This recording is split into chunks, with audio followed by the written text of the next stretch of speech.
Chapter 872. The noon sun was scorching hot. Su Li's current mood was like the bright sunlight on the street. On the surface, it looked as clear as yesterday, but on the inside, the temperature was extremely high. It was scorching hot, and the fire in his chest could burn everything around him at any time.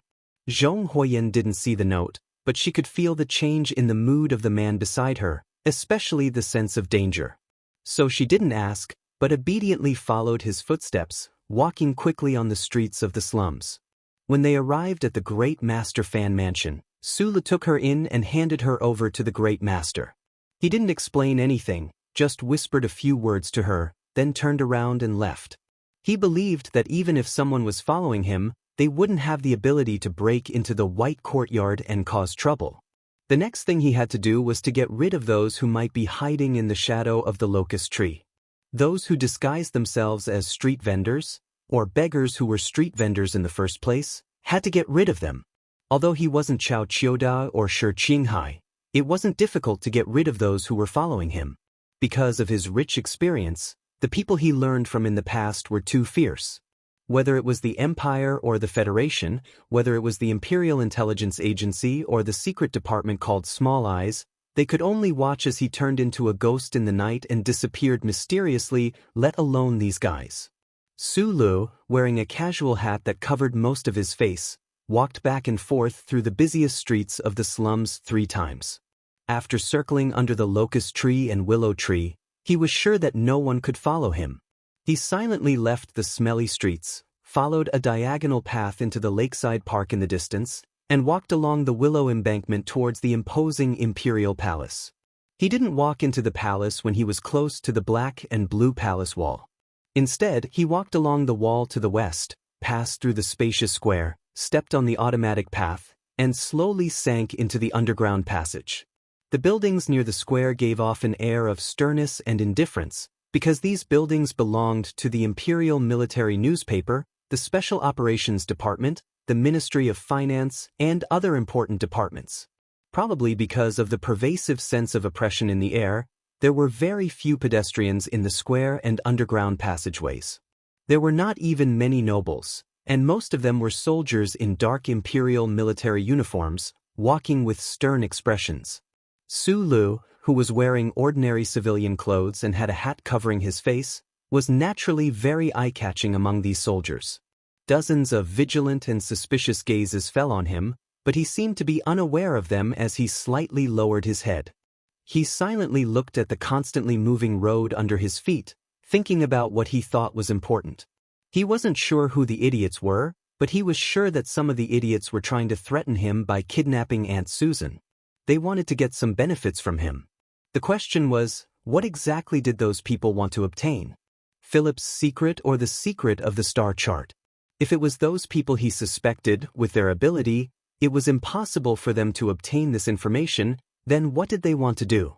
Well, there was no need to think about this question anymore, Su Lu said to himself. Then he slowly raised his head and looked at the Imperial Military Headquarters building across the underground passage that was full of murderous aura. He silently thought, what I need to think about now is how to kill those idiots and bring Aunt Susan back to the small courtyard. Behind the solemn Imperial Military Headquarters building, there was a very inconspicuous, gray and plain building hidden behind a few rows of gloomy trees. The shape of this building was square, and from the outside, one could not find the slightest trace of an arc. Because of its age, it looked like an iron box that had been buried in the desert for hundreds of years. Although it was modeled, it was exceptionally stiff. This was the most gloomy agency of the Empire, the Intelligence Department, and also Su Li's destination. At the entrance of the Intelligence Department building, he was not surprised to be stopped. A certain staff member, who was wearing a black uniform and looked like a murderous demon on a rainy night, stared at the guy who looked like a tourist with deathly white eyes and asked gloomily, "What do you want to do?" Su Li didn't have time to explain anything. He took out the identity chip that Huai Chaoshi gave to him on the Liban Star and handed it over. The staff member frowned and picked up the scanning stick to scan it. He casually glanced at the display on the light screen, and his face suddenly changed dramatically. Because of the sharp contraction of his pupils, The color of death quickly occupied a larger part of his eyeballs. Sir. The staff member bowed with a trembling voice, guessing the identity of Sulu, wondering if he should kneel down to show respect. Sulu didn't have the time or interest to enjoy this kind of pleasure. Expressionlessly, he walked into the gloomy building. The staff member hurriedly dialed the number of his superior, then quickly ran behind him and followed him step by step. His voice was still trembling. Sir, on behalf of all the staff of the intelligence department, I warmly welcome your inspection. Director Cisco is rushing down, but I'm very sorry, the 3 deputy directors are not in the department today. Deputy Director Bim is assisting His Highness in the battle on Mo Hua planet. Deputy Director Kempade is handling the military supply in L9, and Deputy Director Yaki is on the orders of His Majesty to investigate a murder case in the Archdiocese. After confirming the terrifying authority of the other party and guessing that the other party was secretly working in the intelligence department, this staff member of the intelligence department told him everything he knew. In just a short distance of a dozen meters, he clearly explained the current personnel situation in the department. When they reached the stairs, Colonel Cisco, the director of the intelligence department's general affairs department, rushed down, sweating profusely. Behind him were 2 directors. When the 3 directors saw Sulu, their gazes subconsciously swept past his hair and eyes, revealing a hint of hesitation, but they immediately hid it. With unusual respect, they stood at attention and saluted, saying respectfully, "It's a great honor to have you here to inspect our work." As the highest-ranking officials of the Imperial Intelligence Department, they had the right to access some secret files and could directly receive the orders of His Highness. Therefore, they could vaguely guess the identity of this ordinary-looking young man. However, since it involved the secrets of the royal family, no one dared to mention it. They just tried their best to stand as straight as possible, pressing their palms and thighs together a little tighter, and their attitudes a little more serious. "Keep my arrival a secret." Sulu looked at these officers of the intelligence department and said, "Give me a room with a good workbench." "This way, please." Walking into the room, Sulu extended his finger and adjusted the metal piece in his ear. After a brief pause, he immediately said, "Bring up the data on all the resistance organizations." The workbench made a light beep, and a pleasing stream of data began to flow on the thin screen. Sulu quietly watched for a few seconds, and after confirming that the computing core was quite fast, he nodded in satisfaction. None of the officers of the intelligence department present dared to ignore his request. Director Cisco quickly rushed out of the door, and just as he was about to call for his subordinates to prepare the relevant data, he suddenly thought of something and turned to Sulu. Wiping the cold sweat on his forehead, he said in a trembling voice, "Milord, in the past 10 years, a total of 3,412 rebel organizations have appeared in the Empire. Although the data index is complete, the database is simply too large. Which star field would you like to see the data from first?" Sulu was stunned. Although he had wandered the star field of the Empire for more than 2 years and had seen many bitter struggles, he still did not expect that the class conflict in the Empire had intensified to such an extent that so many rebel organizations had appeared in just 10 years. The biggest one. He gave a very clear direction, and after a brief pause, he narrowed his eyes and said, "Chi Dabinks 1. The underground resistance organizations in the Empire were officially recognized as rebel organizations. There were countless of them, and they had all kinds of strange names, such as the Liban Youth Army, the Mu Shi Land Cleaners Movement, and the Tsongsong National Salvation Group. In the past few decades, there was only one organization called the Underground Resistance Organization, and everyone knew what this organization was. The reason why there was no need for a prefix was because this underground resistance organization was the biggest, most powerful, and most fiercely competitive with the Empire's royal family. Under the leadership of Old Voss and the hidden influence of that guy, this organization lurked at the bottom of the Empire and gradually grew, leading thousands of poor people and slaves at the bottom of the Empire to launch one riot after another. A few years ago, after being brutally suppressed by the Butcher King Carden, and then being cruelly harvested by the Empire's military, the underground resistance organizations suffered a great loss in strength. Following the invasion of the federal forces, this organization and the Federation secretly reached some kind of agreement, but the Empire's propaganda agency publicized it, forcing them to become somewhat silent. The Information Bureau used the fastest speed to input a huge amount of information about the underground resistance organization into the workbench in front of Sulu. Sulu immediately made a second request, requesting that the Information Bureau fully open the access to the workbench's database and use a high-power wave tracking signal to continuously transmit to a certain space outside of Tianjing's atmosphere. This is the space coordinate. Director Sisko continued to wipe the sweat on his forehead that had not stopped, and answered with great pain, "Sir, although you have extremely high access, the Information Bureau's database cannot be open like this, especially since the fixed-point wave tracking signal transmission is too unsafe. It is very likely that a dangerous situation of signal leakage will occur. Right now, I really need this data to find a person." Sulu looked at him and said, "I know that there are people in the Information Bureau keeping an eye on that small courtyard, but in the end, this incident still happened, so I don't trust your abilities. I can only find him myself." The mistrust of an officer was the greatest humiliation to a subordinate, especially as the most professional officers in the Information Bureau. Hearing Su Li's words, the three directors started to wipe their sweat at the same time, but still, no one dared to do as he requested. Opening access to the Information Bureau's database was too dangerous. Sulu was silent for a moment, then said, "Ask the palace, just say that I owe him one." 20 minutes later, Sulu silently left the gray building of the Information Bureau. Having made all the preparations, he came to the agreed location on the piece of paper. Narrowing his eyes, he looked at the dilapidated garage that was filled with the smell of engine oil. It was as if he had returned to the garage of the past, except that Muen was no longer here, and the seriously ill leader Voss had long left. Chapter 873. Squinting his eyes at the graffiti-covered iron gate, Sulu raised his left hand and touched his ear. This small action did not have any symbolic meaning, but it was a little itchy from the sound in his ear. In the noisy street, in the relatively quiet and deep auto repair factory, Philip's calm voice kept coming from the ultra-thin metal piece in his ear.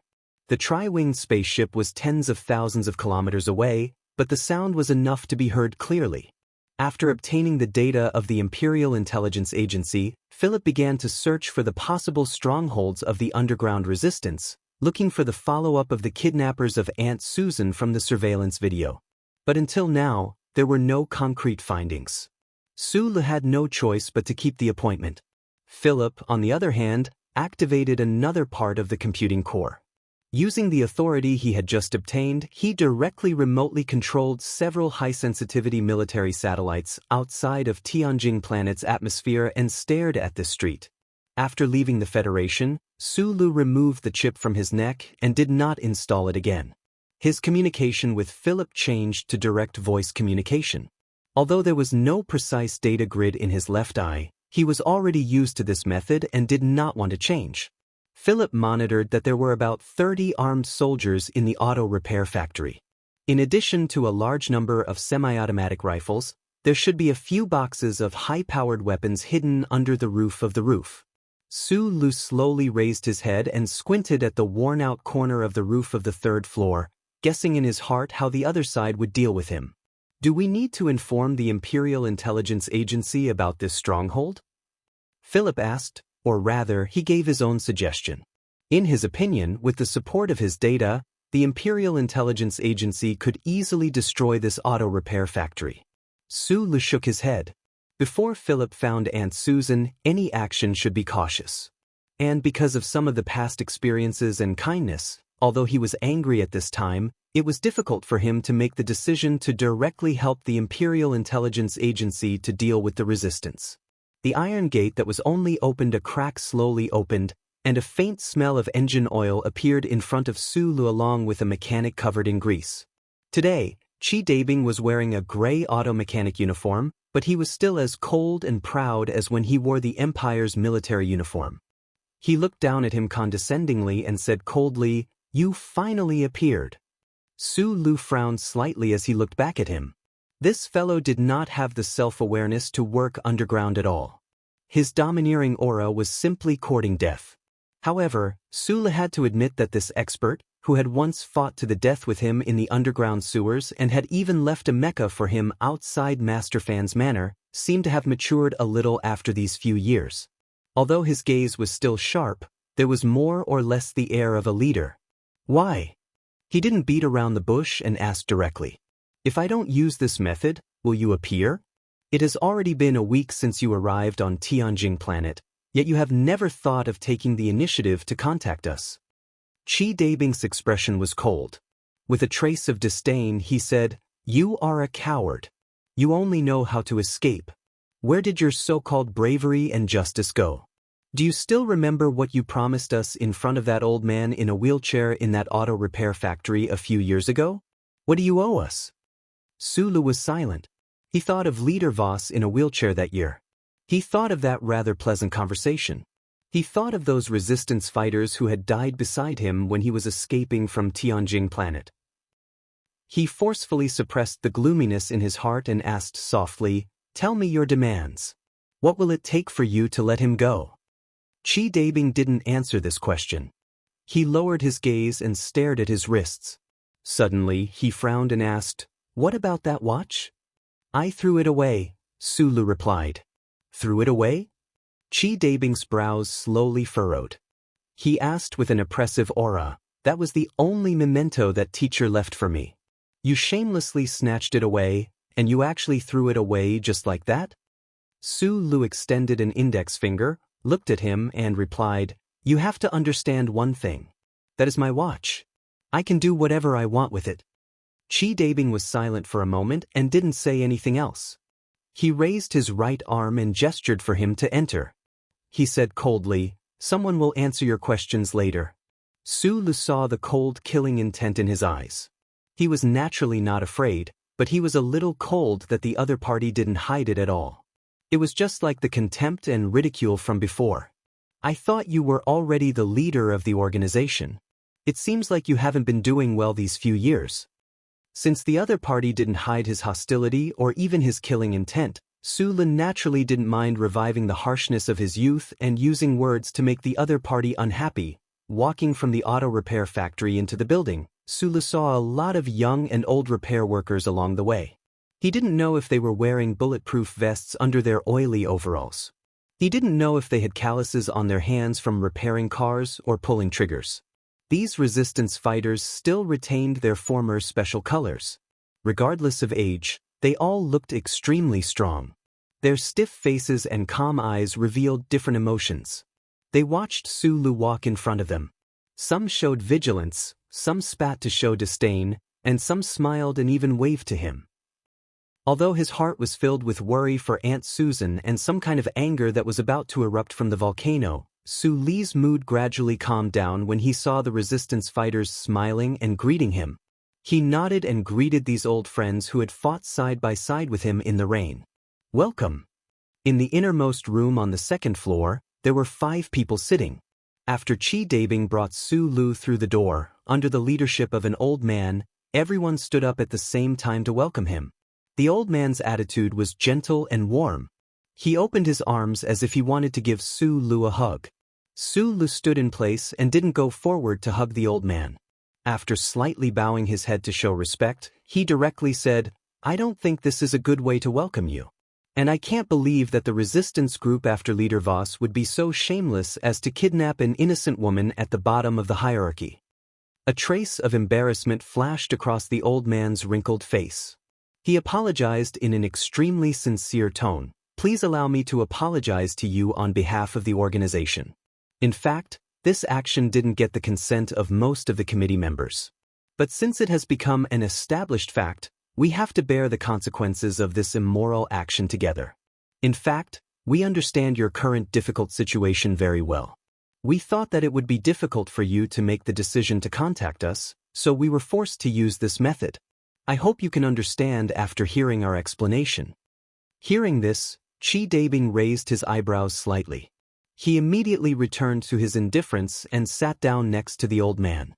Su Lu roughly confirmed some things. After a moment of silent consideration, he sat down under the old man's warm invitation. His hand didn't hold the cup of hot tea in front of him. Instead, it was slightly hanging by his side, ready to attack at any time. He said, "When will you release her?" "Immediately." The old man looked at him with a smile and said, "Please don't worry. That Madame Susan is very safe now. Her health is guaranteed." Su Lu raised his head, stared into the old man's eyes, and said, "An ordinary woman who sells pirated music players in the market was kidnapped by a powerful underground resistance group when she was sick. She didn't know where she was or if she would die. She would be scared and fearful. Do you think this is the so-called safety? Or do you think that having a bowl of rice and not being tortured is healthy?" The expressions of the people in the room were a little awkward. Only Chi Dabing was still indifferent and calm, as if he didn't feel Su Li's sharp gaze that was like nails hammering into his face. "Before we talk, I want to introduce the current situation of the group to you. Leader Voss passed away, and the resistance movement in various areas has suffered an unprecedented blow. Now, the Committee of Seven is temporarily in charge of the work arrangements of the entire group." The old man said with a pained expression, "But as you can see, there are only 6 people in this room now, because Mu En betrayed us 3 years ago." Su Lu frowned slightly. The highest level of the underground resistance group, the Committee of Seven? If that was the case, Chi Dabing really didn't become the second leader Voss. But why would these big shots of the resistance group take such a great risk to gather in one place and use such a method to force him to meet? What was even more strange was why this old man wanted to report the situation of the upper echelons of the resistance group to him. Just like most of the time in the past few years, he didn't have the time, energy, and interest to guess the other party's thoughts. He asked directly, "Why do you want to see me? What do you want?" "We want to continue the agreement we made years ago with you," the old man looked at him and said calmly. Su Lu frowned slightly and thought of the agreement he made with the wheelchair-bound leader Voss back then. He smiled bitterly and replied, "You should know very well that I'm no longer some Federation hero, and I'm also not the successor of war god Li Pifu. I don't want to interfere in the cooperation between you and the Federation, and I can't interfere. Of course we know this very well. We even know that you are the only flesh and blood of His Majesty in this universe, but we still insist on the agreement we made years ago." The old man looked at him with a complicated expression. After a long silence, he said, "We all believe in Leader Voss's judgment. He won't be wrong about you. You are a kind person. You can easily become the king of the left Sky Star region, but according to our intelligence, you have already rejected His Majesty's proposal to invite you into the palace. This fact is verified with some of our whimsical thoughts. It can only be said that this is fate's arrangement." Su Lu had a beast-like ability to read people that Feng Yu praised so much. All these years, he had only seen Pabre once. He narrowed his eyes and looked at the old man. He could see the sincerity and no malice in the other party, but he still couldn't understand. "What do you want to say?" "We want to invite you to lead the entire underground resistance group." The old man looked at him with a serious expression and said sincerely, "We want to invite you to be the emperor." Chapter 874. Hearing this, Su Lu was stunned and speechless. Staring at the leaders of the resistance organizations in the room, he subconsciously frowned and slowly loosened his fingers. He didn't understand why these people kidnapped Aunt Susan and forced him to walk into the trap at the risk of being discovered by the Imperium, at the risk of being caught by the Imperium, at the risk of being enraged, and at the risk of infuriating him. It was actually because of this reason. After seeing that note, in the small courtyard, in the alley, and outside the building of the Intelligence Bureau, he had thought of many answers. This speculation continued until he walked into the auto repair shop and met these people. He thought that the other party might have found out about Philip's existence through some means and knew about the existence of the spaceship, and wanted to obtain some cutting-edge technological achievements from him. He thought that the other party might have set up an extremely terrifying encirclement, and wanted to kill him at all costs, so as to make the Emperor extinct. He even thought that the other party might use Aunt Susan's life to threaten him into entering the palace to assassinate the Emperor, but he never thought They wanted him to be the emperor of the empire. Sulu said that he needed to calm down for a while to digest this shock. The old man smiled and waved his hand to signal the other committee members in the room to leave, but he stayed behind. He politely and even somewhat humbly replaced the undrunk tea in Su Li's cup with a hot one. Almost at the same time, Su Li heard Philip's voice in his ears. The resistance fighters who had been lying in ambush in the corridor had quietly retreated. He frowned and slowly raised his head, looking at the old man who was moving slowly. He felt the other party's sincerity and thus found the other party's proposal extremely absurd. Let me introduce myself first. My name is Tang Zhizhong. The old man looked at him with a smile and said, I can understand the shock in your heart right now. When the committee's proposal was just in its embryonic form, it was greatly criticized. In the eyes of many people, suggesting and using all the power of the organization to help you become the emperor of the left Sky Star region is a muddled and absurd crazy idea. Su Lu tilted his head and looked at him silently, thinking, is this matter not crazy? But I persisted, and I was lucky enough to convince most of my comrades that this crazy idea was possible. For the people of the left Sky Star region, this was the best choice they could make. Su Lu was silent for a moment before he shook his head and asked, in my impression, the ultimate political agenda of the resistance organization is to overthrow the reign of the royal family, return the power to the people, and realize democracy and equality in the left heaven space zone. If that's the case, why are you helping me to become an emperor? The important thing is not me, but the position of emperor. Elder Tang Zhizhong looked at him gently and said, let me explain it to you. After the bloody massacre of the royal family, the most determined and brave rebels shed too much blood. The organization can't bear to see more soldiers become lonely ghosts under the butcher's knife for the sake of ambitious goals. We want to find a relatively gentle revolutionary path. More importantly, we have to admit that after Huai Fuchai's bloody purge, the people at the bottom who survived have lost the courage to resist. They are cowardly and foolishly cheering for the rule of the royal family and the victory at the front line. This is related to the glorious brainwashing of the royal family, as well as the improvement measures of Huai Fuchai in the last few decades. Our emperor is holding the butcher's knife in one hand and the beautiful picture of the educational reform and gradual abolition of slavery in the other. He has successfully maintained the hopes of the majority of the people of the empire for the royal family. Especially in the situation where the federal forces invaded, the blind loyalty of the lower class of the empire is getting stronger and stronger. The organization has already lost the foundation to launch another great rebellion. Blind loyalty? Su Lu repeated this somewhat unfamiliar word in a low voice. The people of the empire are already used to the lofty position of the royal family and the nobles. If no one bullies them, they will instead be very unaccustomed to it and even feel afraid. Therefore, when someone tries to wake them up and overthrow the masters who ride on their backs, they will be hurt by them instead. The corners of Tang Zhizhong's lips curled up slightly into a faint and sorrowful smile. Do you feel that this is very inconceivable? Su Lu replied, I have been to many places in the empire in the past 2 years and have also seen many bullied and humiliated people numbly accept the exploitation from the nobles. Sometimes, they would even take the initiative to defend the nobles and some systems that, in my opinion, are very problematic. He raised his head to look at the old man and said, you know that I grew up in the Federation. I truly cannot understand what I have seen and what you have said before. Tang Zhizhong shook his head and sighed. But this is the current situation of the empire. Although the blankets on the people are very heavy, so heavy that it is painful and can even suffocate them, their most intuitive feeling is that the blankets are warm in the end. Who would be willing to have their blankets taken away from them and stand naked in the night wind, needing to search everywhere for firewood to warm themselves? But what does this have to do with me? Su Lu asked. The history of civilization in the empire is not entirely made up of blood and slaughter. Sometimes, there are also many shining points full of wisdom.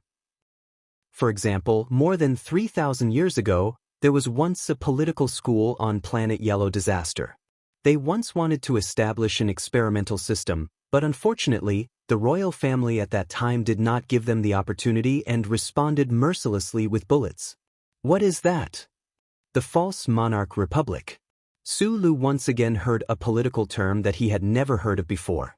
Although he had been crazily reading books on politics and humanities in the past 2 years, he still had to admit that he was only a hair's breadth away from being an idiot in this regard. So, he could only listen silently.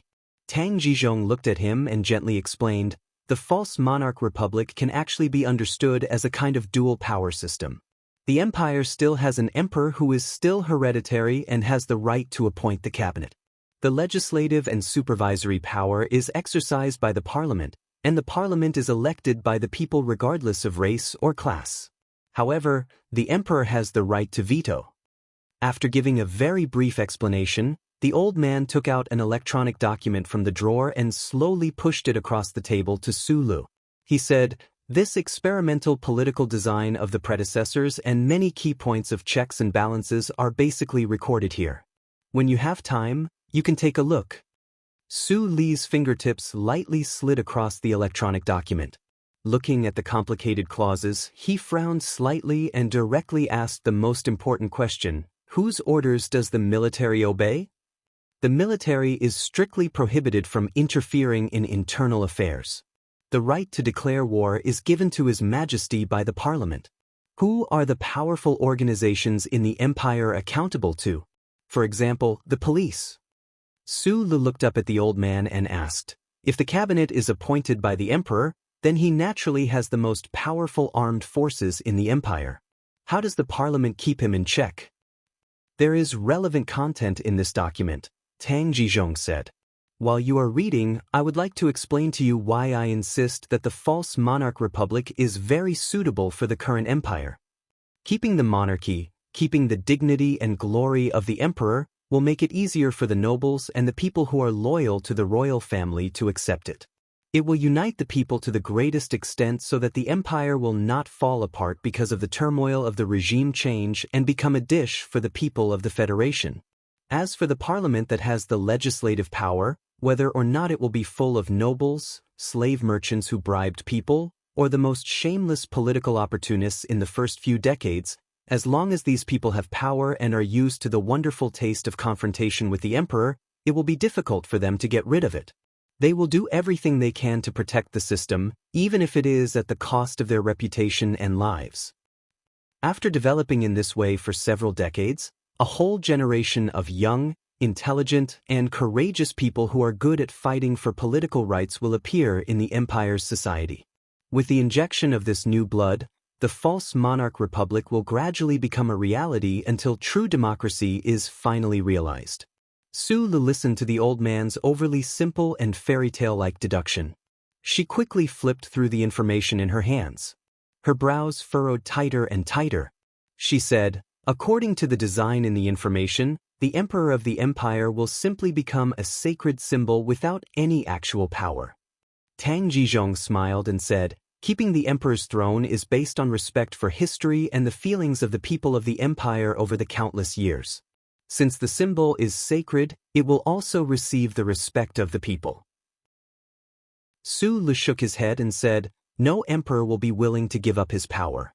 Although this set of political design is beautiful, there is no practical meaning. In the end, it will still depend on war and bloodshed. There is an emperor who will be willing. Tang Jizhong looked at him quietly and said slowly, let's go back to what we were talking about earlier.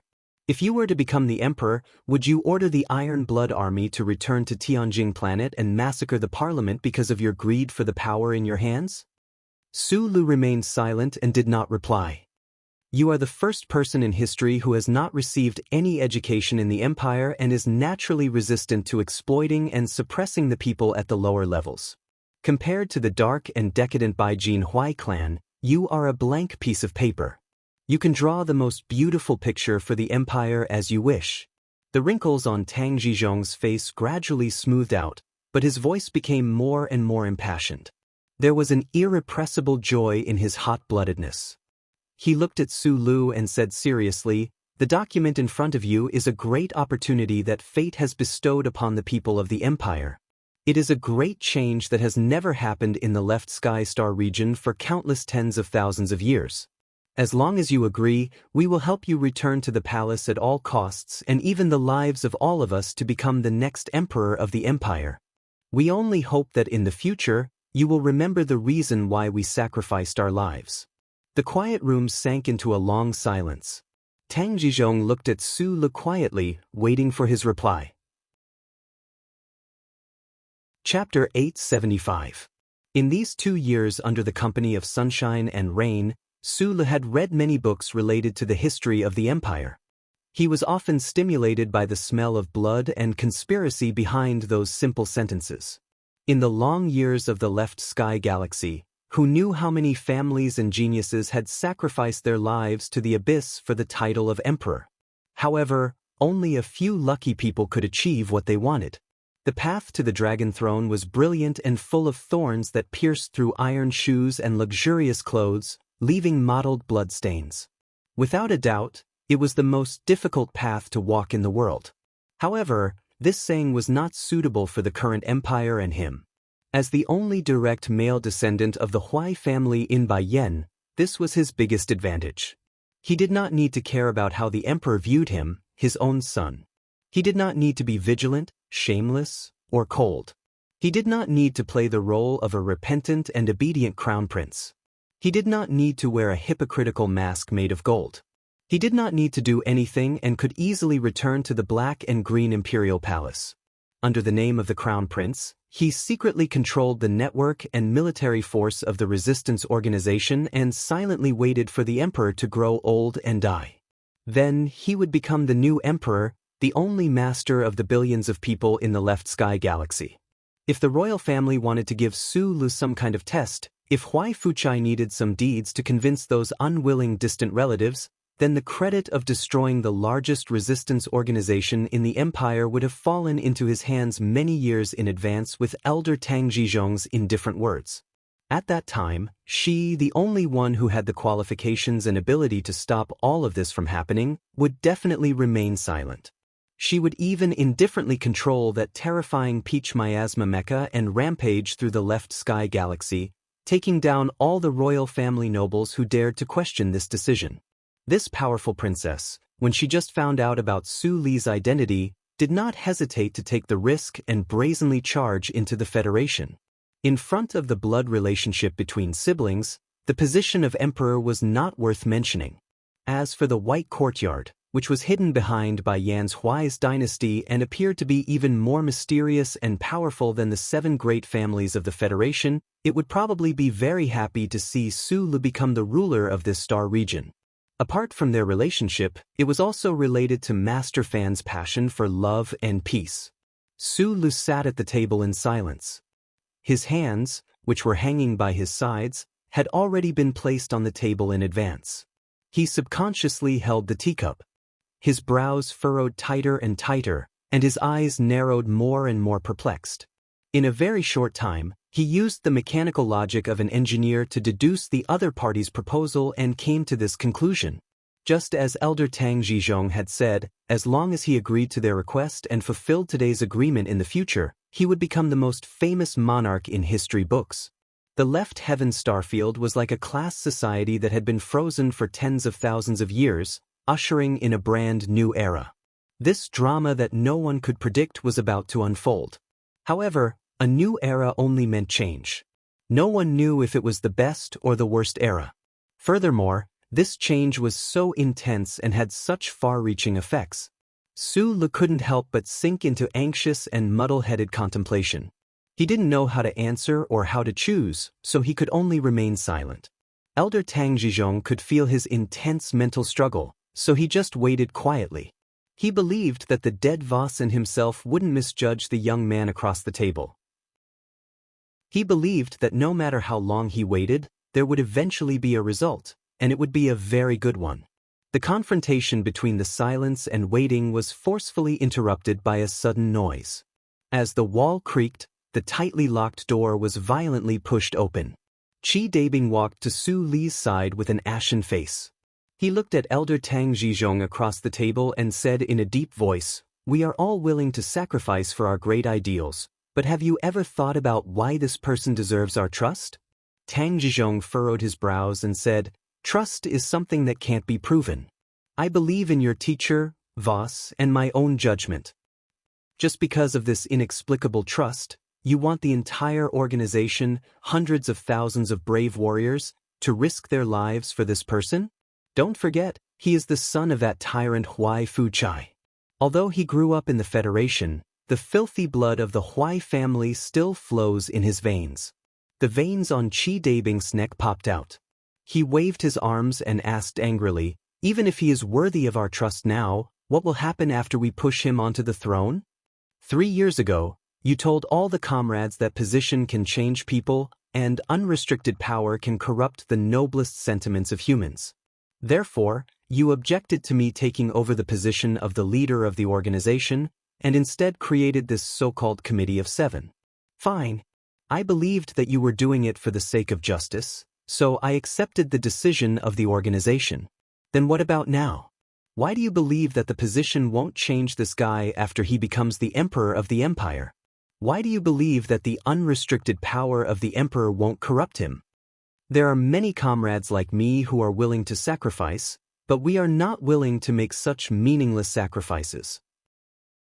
Qi Dabing took a deep breath and said in a deep voice, "If he becomes the emperor of the empire, but is not willing to carry out today's agreement and hand over the power in his hands, then what will the organization, which has already lost its power, use to pursue the matter? Or is it that we can only scold him a little?" Elder Tang Zhizhong's mood turned gloomy. He looked coldly at Qi Dabing and said, "This is the decision that the majority of the committee members agreed to, and I insist on it." Qi Dabing raised his chin slightly and said firmly, "Unless he does something to prove that he is not the same as those detestable members of the royal family." He lowered his head to look at Su Lu and said coldly, "Because Mu En has always been closely protected by the intelligence agency of the empire, we have never been able to kill him. If you want us to believe you, you have to bring his head to me within a month. With your current identity, it shouldn't be difficult for you to accomplish this." Su Lu raised his head and looked at Qi Dabing's slightly twisted face. His mind, which was originally in a confused and anxious state, suddenly calmed down. After a moment of silence, he said, "As far as I know, although Mu En left the resistance organization, he didn't do anything for the intelligence agency except for the visit to the Federation 3 years ago. He didn't betray any of you." After a slight pause, he continued, "Putting aside the standpoint, Mu En can be considered my friend. He saved me back then, so I can't do this request of yours." Qi Dabing didn't seem to be surprised by his answer. He looked at him and said in a deep voice, "I don't care about your words of defending that shameful traitor. Since you don't want to kill him, then I suggest you the second way to prove yourself, to kill Huai Chaoshi." Su Lu frowned and looked at him for a long time. He asked, "Is there something wrong with your brain?" "I know she is your sister," Qi Dabing said angrily. Qi Dabing said angrily, "But don't forget that the blood of countless of our comrades is flowing in the hands of this princess. In the face of justice, things like family and bloodline must be forgotten and abandoned, not to mention that this is a sinful, dirty, rotten, and backward family bloodline." Su Li's thick eyebrows furrowed even more sharply. He looked at him in silence. "If you don't understand this point, it proves that you don't have a firm revolutionary ideology at all. I can't just watch you take control of the organization. I will do everything in my power to stop you." Hearing these strange and oppressive declarations, Su Li's tightly furrowed brows gradually relaxed. It wasn't because he understood something, but because he remembered something. The girl on the Iron Tower in Linhai, those young students full of revolutionary optimism, he calmly recalled, and then he confirmed some things. "In terms of emotions, I've always been leaning towards you until this moment. It's because I can't accept that an organization waving the flag of idealism would actually use this kind of robber gang method. Is this a kidnapping between two murderers?" The sharp light in Qi Dabing's eyes gradually calmed down. With his hands behind his back, he looked down at Su Lu. After a moment of silence, he didn't say anything and turned to leave. "I'm sorry, if thinking is something that can be easily changed, then you don't need to think for so long before. It's obvious that some comrades in our organization haven't changed their thinking. Elder Tang Zhizhong sighed, stood up and said to Su Lu. However, he felt a little strange in his heart because Qi Dabing's performance of rushing into the room was obviously meaningless. It seemed that he only wanted to provoke Su Lu so that he wouldn't accept this agreement. I'm sorry. Su Lu looked at the elder and said. Elder Tang Zhizhong's expression slightly froze. He immediately smiled and raised his hand to stop the latter half of his words. He sincerely said, Please don't make a hasty decision because of a moment of emotional fluctuation. I think you need to sit alone and think about it. After saying this, the elder slowly walked out of the room with a hunched body. When the door closed, Su Lu suddenly felt that the elder's figure was extremely tired. It was very similar to some of the figures he had seen in his life, such as the leader in a wheelchair, or the director of the department of Zhouxing who stayed up all night to work, or the old man in the hospital bed by Lake Feiqing. Probably because of the déjà vu, Su Lu didn't have the heart to say his decision immediately. Instead, he listened to the elder's request and sat alone in the room to think, or to prepare for his next move. A few minutes later, Philip's voice sounded in Su Li's ears. The expression on his face suddenly changed. He suddenly turned around and looked at the closed door. His slightly narrowed eyes were full of shock. The door was pushed open again, but this time it was much gentler and more polite. The person who walked into the room was still Qi Dabing. He used a white hot towel to carefully wipe his slender fingers. He walked straight to the old man's seat and slowly sat down. He raised his head and calmly looked at Su Lu. The previous appearance of an excited and angry revolutionary leader in the prime of his life had long disappeared. At this time, his face was full of confidence and steadiness based on strength, as well as a palpitating calmness. I think now the two of us can talk about future arrangements. Chapter 876. Qi Dabing looked at him and smiled. He gently placed the steaming handkerchief on the table and said calmly, Since you don't want to go back to the Imperial Palace, then don't go back.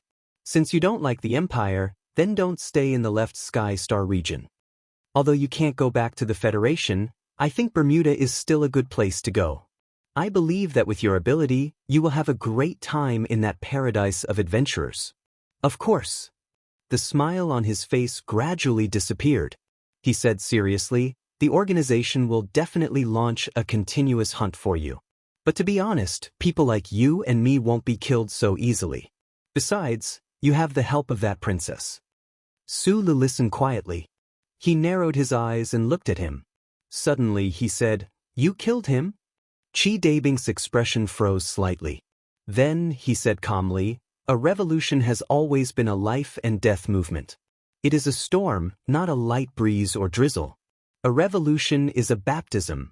A revolution is an evolution. It is when the old is gone and the new is positive. It is when the sacrifice of a few people is used to advance the general trend. You talk a lot of nonsense. Su Lu looked at him quietly. I gave him a chance. Just now, I rushed in so recklessly and angrily and questioned him. What was his reaction? He didn't react at all. He didn't change this absurd idea. He still wants to push you onto the throne. What made me feel even more disdainful was that he actually didn't get angry. He didn't reprimand me. Is he afraid of me? Or is he trying to maintain a calm appearance and launch a fierce counterattack against me later? Qi Dabing's eyebrows raised slightly. His usually sharp and cold eyes were full of contempt and mockery. He said, It was his calmness that made me make up my mind. In order to express his damn sincerity to you, he drove away all the people in the corridor. Then, when he walked out of this room, his fate was already sealed. Your fate has already been decided. You will bear the crime of killing a senior leader of the organization. Su Lu slightly lowered his eyes, silently looking at the teacup in front of him and the cup of tea left by Tang Zhizhong on the opposite side of the table. Thinking of the old and tired figure before the door was closed, and thinking of the old man's body that was being dragged into the shadow somewhere in the corridor, he couldn't help but slowly frown. He understood that he was not mentally prepared at all, but had come into close contact with the resistance organization's cruel war for power and witnessed a cold-blooded murder with his own eyes. I didn't think you would do such a cruel thing, So I wasn't prepared. He raised his head and looked at Chi Dabing calmly, asking, "But why did you do this?" "Why?" Chi Dabing's voice was slightly higher, making it sound a bit shrill. After laughing for a long time, he said mockingly, "You can see this as a very simple political struggle. Right now, the organization needs a strong core leader, not like the past few years, where all the spirit of the organization is being worn down by the bullshit committee. This is completely different from the impression I had of you before."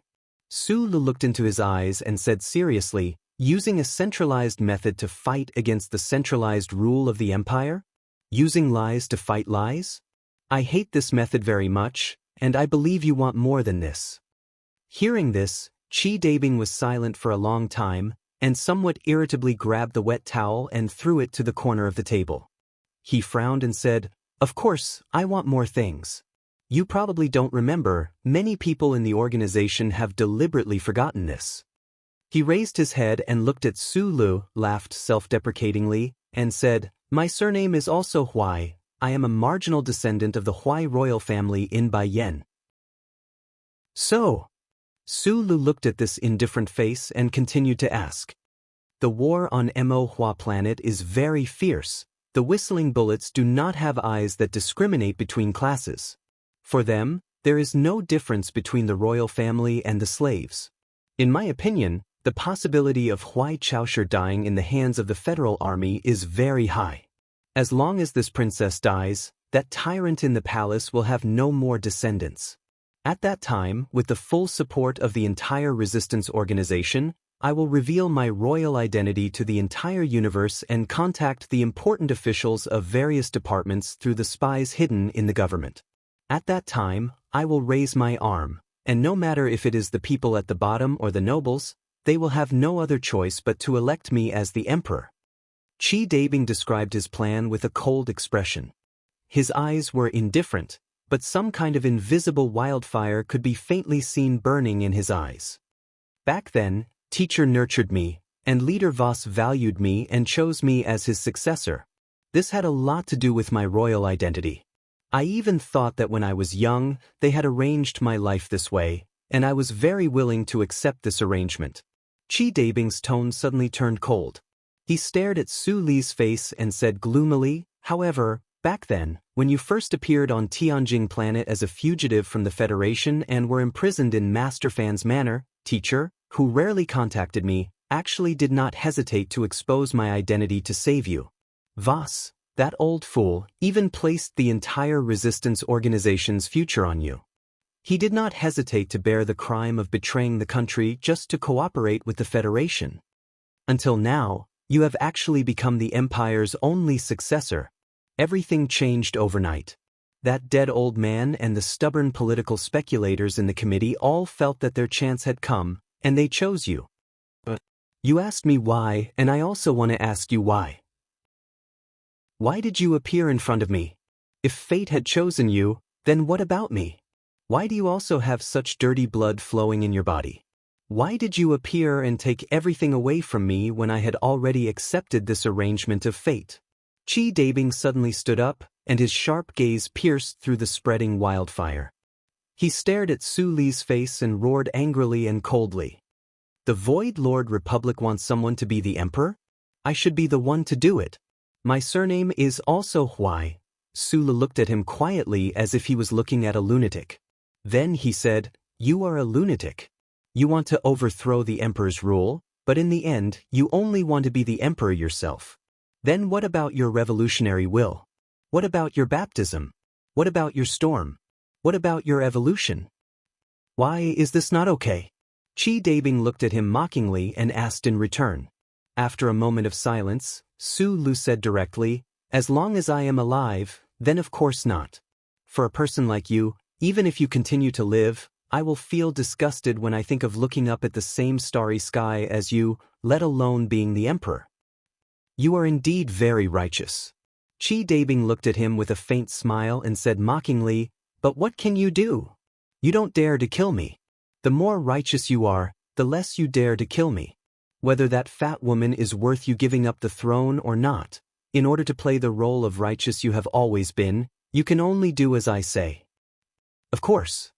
He spread his hands and said coldly, I am not stupid enough to use that fat woman's life to threaten you to commit suicide.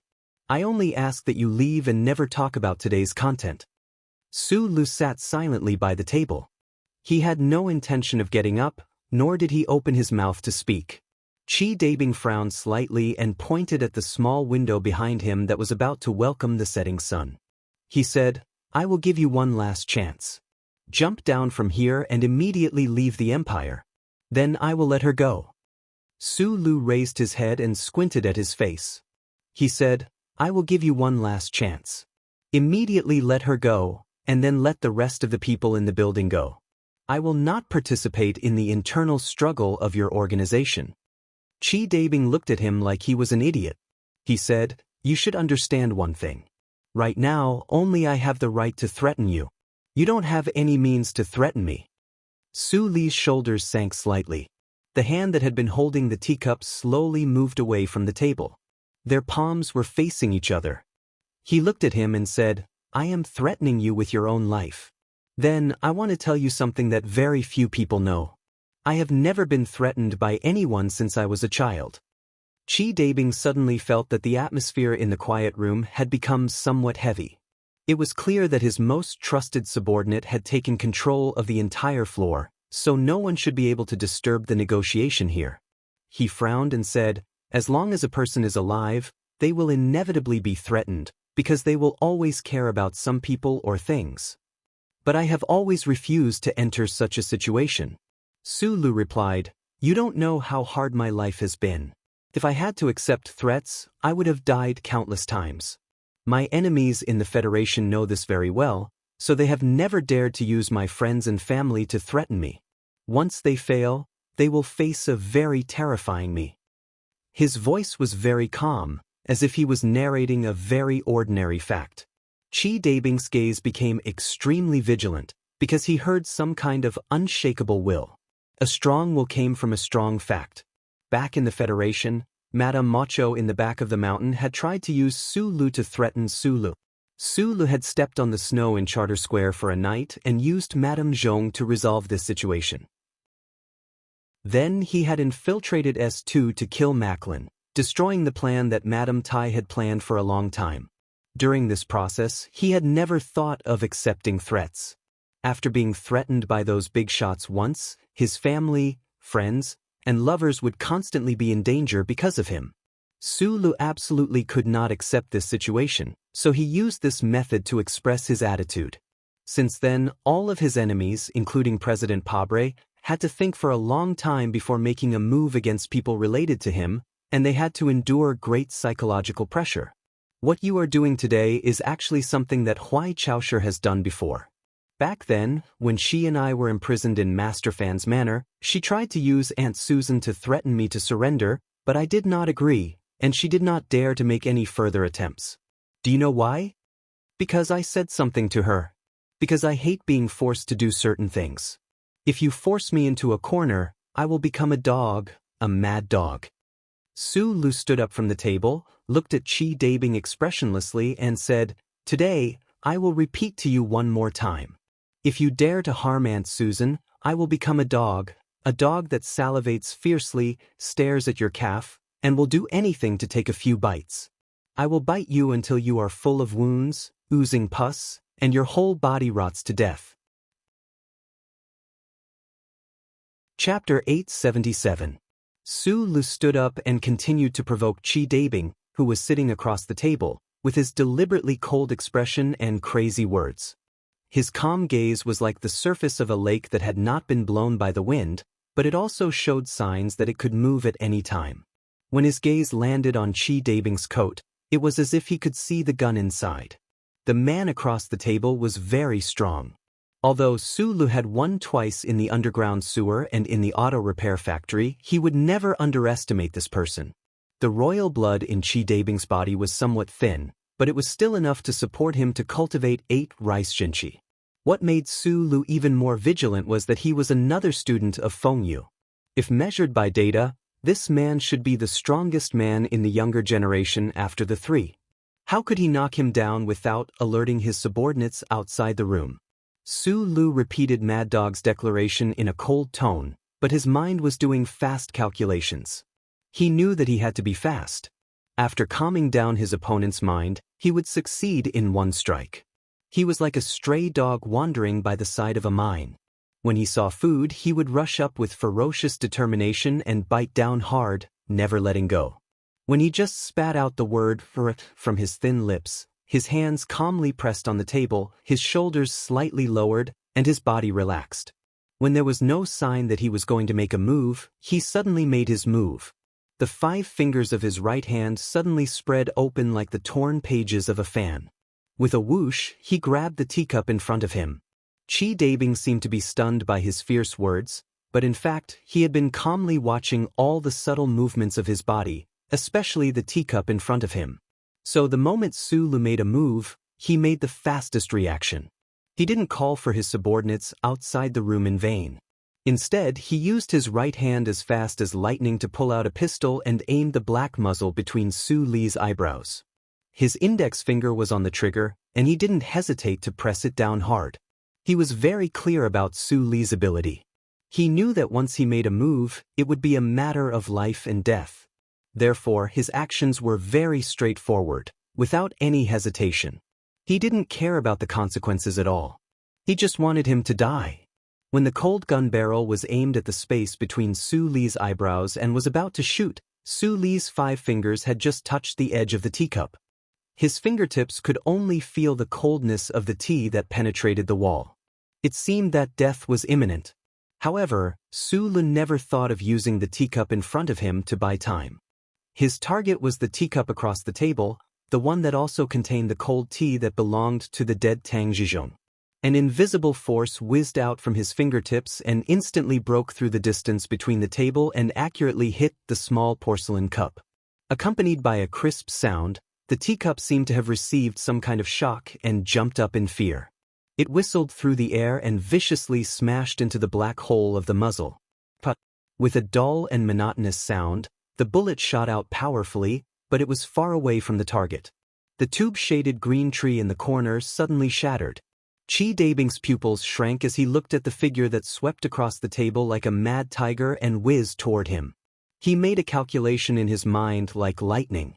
He knew that if he tried to aim at the opponent again, the elbow strike that seemed to carry countless tons of weight would definitely smash his head into a rotten watermelon. He released his right hand that was tightly holding the gun and focused all his spiritual power on the left side of his body. In an instant, he bent his left arm and used his arm to protect his cheek. The tip of his elbow fiercely met the attack. The two people's elbows collided with each other without any fancy moves. The powerful force that was hidden between the bones and flesh took advantage of the momentum to burst out, causing the air to vibrate uneasily. However, Su Lu took advantage of the momentum to pounce on Chi Dabing fiercely with a 70% domineeringness. He actually smashed Chi Dabing into the wall and forced him to take 2 steps back. Without any pause, Su Li's left foot heavily stomped on the ground. His body leaned forward in an extremely aggressive manner, and his left arm unreasonably hit the opponent's neck, which was the weakest part of the opponent's body. The two movements were extremely simple, and there was no obvious distinction between the two movements. The 10 postures that he had learned since he was a child had long melted into his blood and nerves. In today's world, there were not many people who could be his opponent in close combat. Even someone as strong as Madman Li had been defeated by him in terms of techniques when they were in Linyuan. If Chi Dabing's iron-like arm were to hit him, his neck bone would definitely crack. However, to Su Li's surprise, although Chi Dabing was pushed back in an extremely embarrassing manner, he did not know when, but his right arm was raised horizontally. In an almost impossible situation, he directly blocked Su Li's extremely domineering chop. The collision of the powerful forces once again shook the space. The leaves of the pipe-shade green tree that was in a state of collapse began to fall off the branches in the silent wind that suddenly appeared.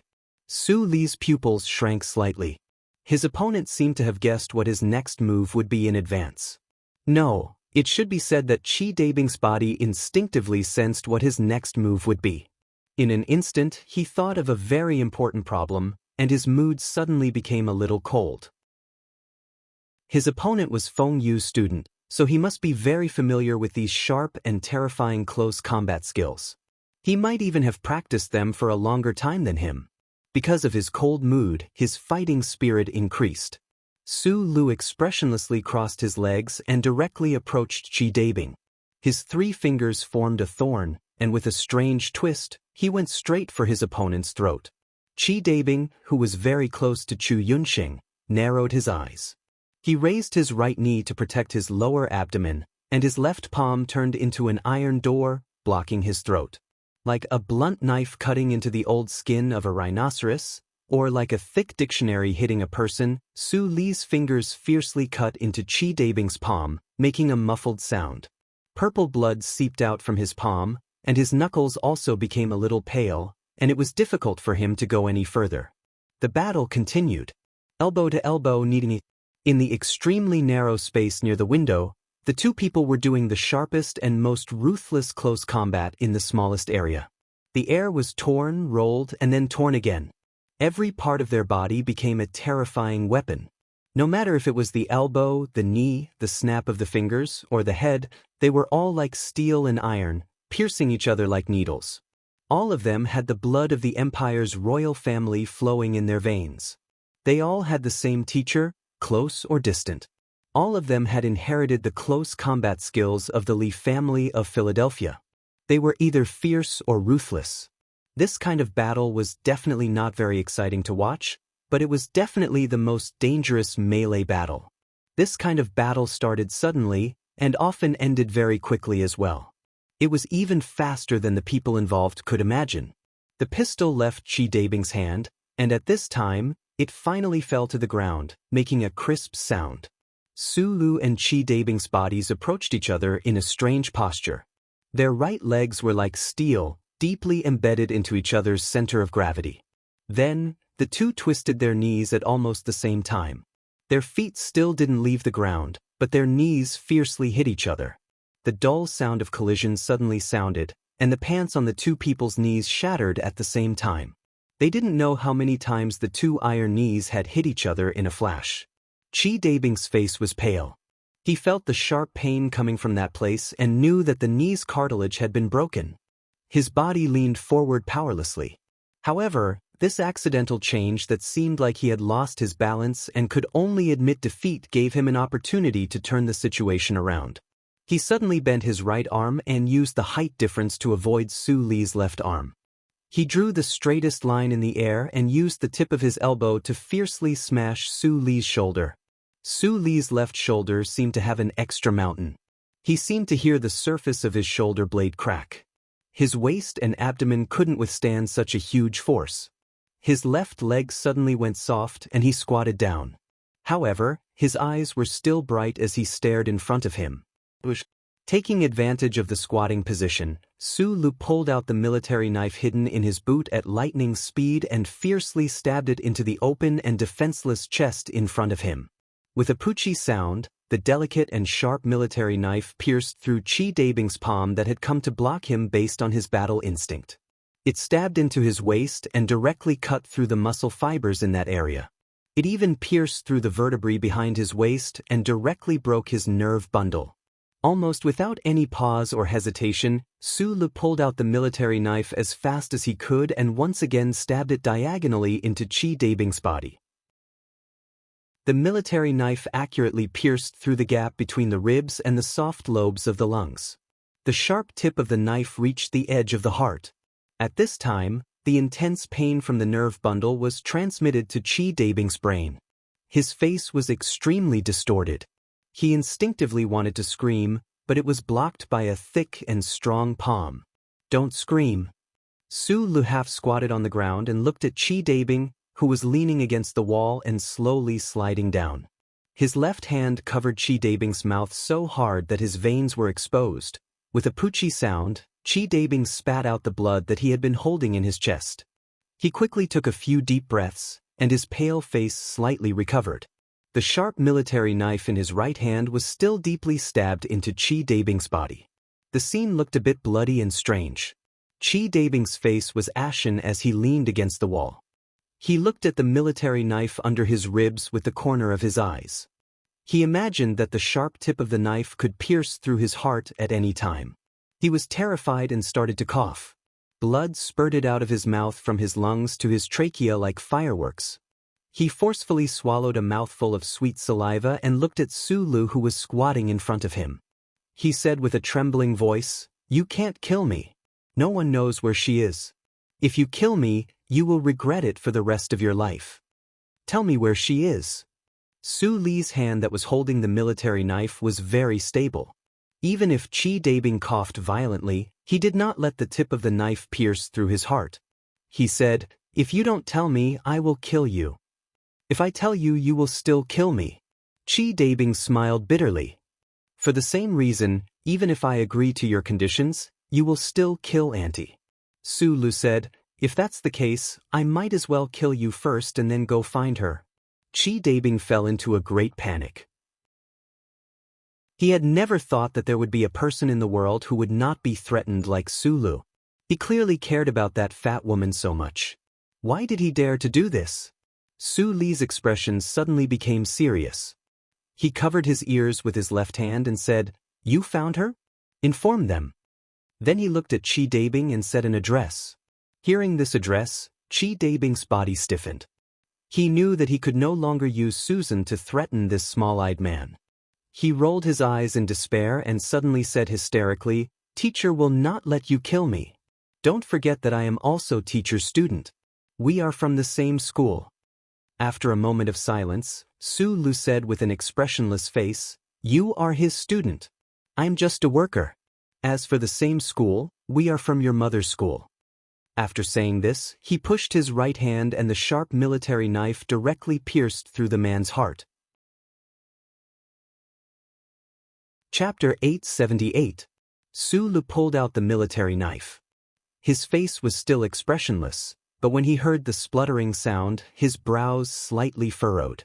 Chi Dabing's throat made a gurgling sound as he gasped for breath in vain. His legs twitched and he died. Blood gurgled out from under his ribs. Not long after, it stopped because of the loss of vitality. The red sun outside the window was already setting. Su Lu stood up and looked back. He saw that around the streets of the capital, there was a stretch of plain gray buildings. As usual, it was monotonous and dull, but it was as if someone was looking at him. Then he looked back at the closed door again. Outside the corridor, there were Chi Dabing's loyal subordinates, Tang Jizhong's body that was gradually turning cold, and the resistance members in their respective rooms who still didn't know what had happened. Without spending too much time thinking, he grabbed the edge of the small window with his right hand and directly jumped down. Falling through the air, the light red light of twilight flashed quickly over his body. Su Lu silently thought about how Chi Dabing had asked him to jump out of the window to escape. He killed him, and now he still wanted to jump out of the window to escape. The difference between the two was probably that the former was forced to leave, but now it was his own decision. Whether there was any annoying resistance or pressure had always been an important basis for him to decide the direction he wanted to go. His feet landed on the ground with a muffled thud. Su Lu silently climbed over the wall. Before he turned the corner, he subconsciously looked back at the auto repair factory building. He could vaguely see many figures shuttling between the buildings in panic. If he left quietly like this, the resistance would probably think that he killed Tang Jizhong and Chi Dabing. Moreover, there would definitely be an intense power struggle within the organization. However, this was ultimately something he didn't have the ability and qualifications to deal with. Imperial 2nd Royal Hospital, Back Mountain Intensive Care Unit. Su Lu hurriedly arrived by helicopter. He pushed open the blue door and quickly walked to the side of the bed. He reached out and held the hand of the woman on the bed. His mood finally calmed down. In the instant before he killed Chi Dabing, Philip searched the database of the Imperial Intelligence Agency and used 3 near-Earth military satellites to conduct a high-density scan of suspicious locations around the capital. He finally succeeded in finding the place where Aunt Susan was imprisoned, a remote ranch in the suburbs. Su Lu had Philip notify the Imperial Intelligence Agency. The agency's special operations forces were already on standby.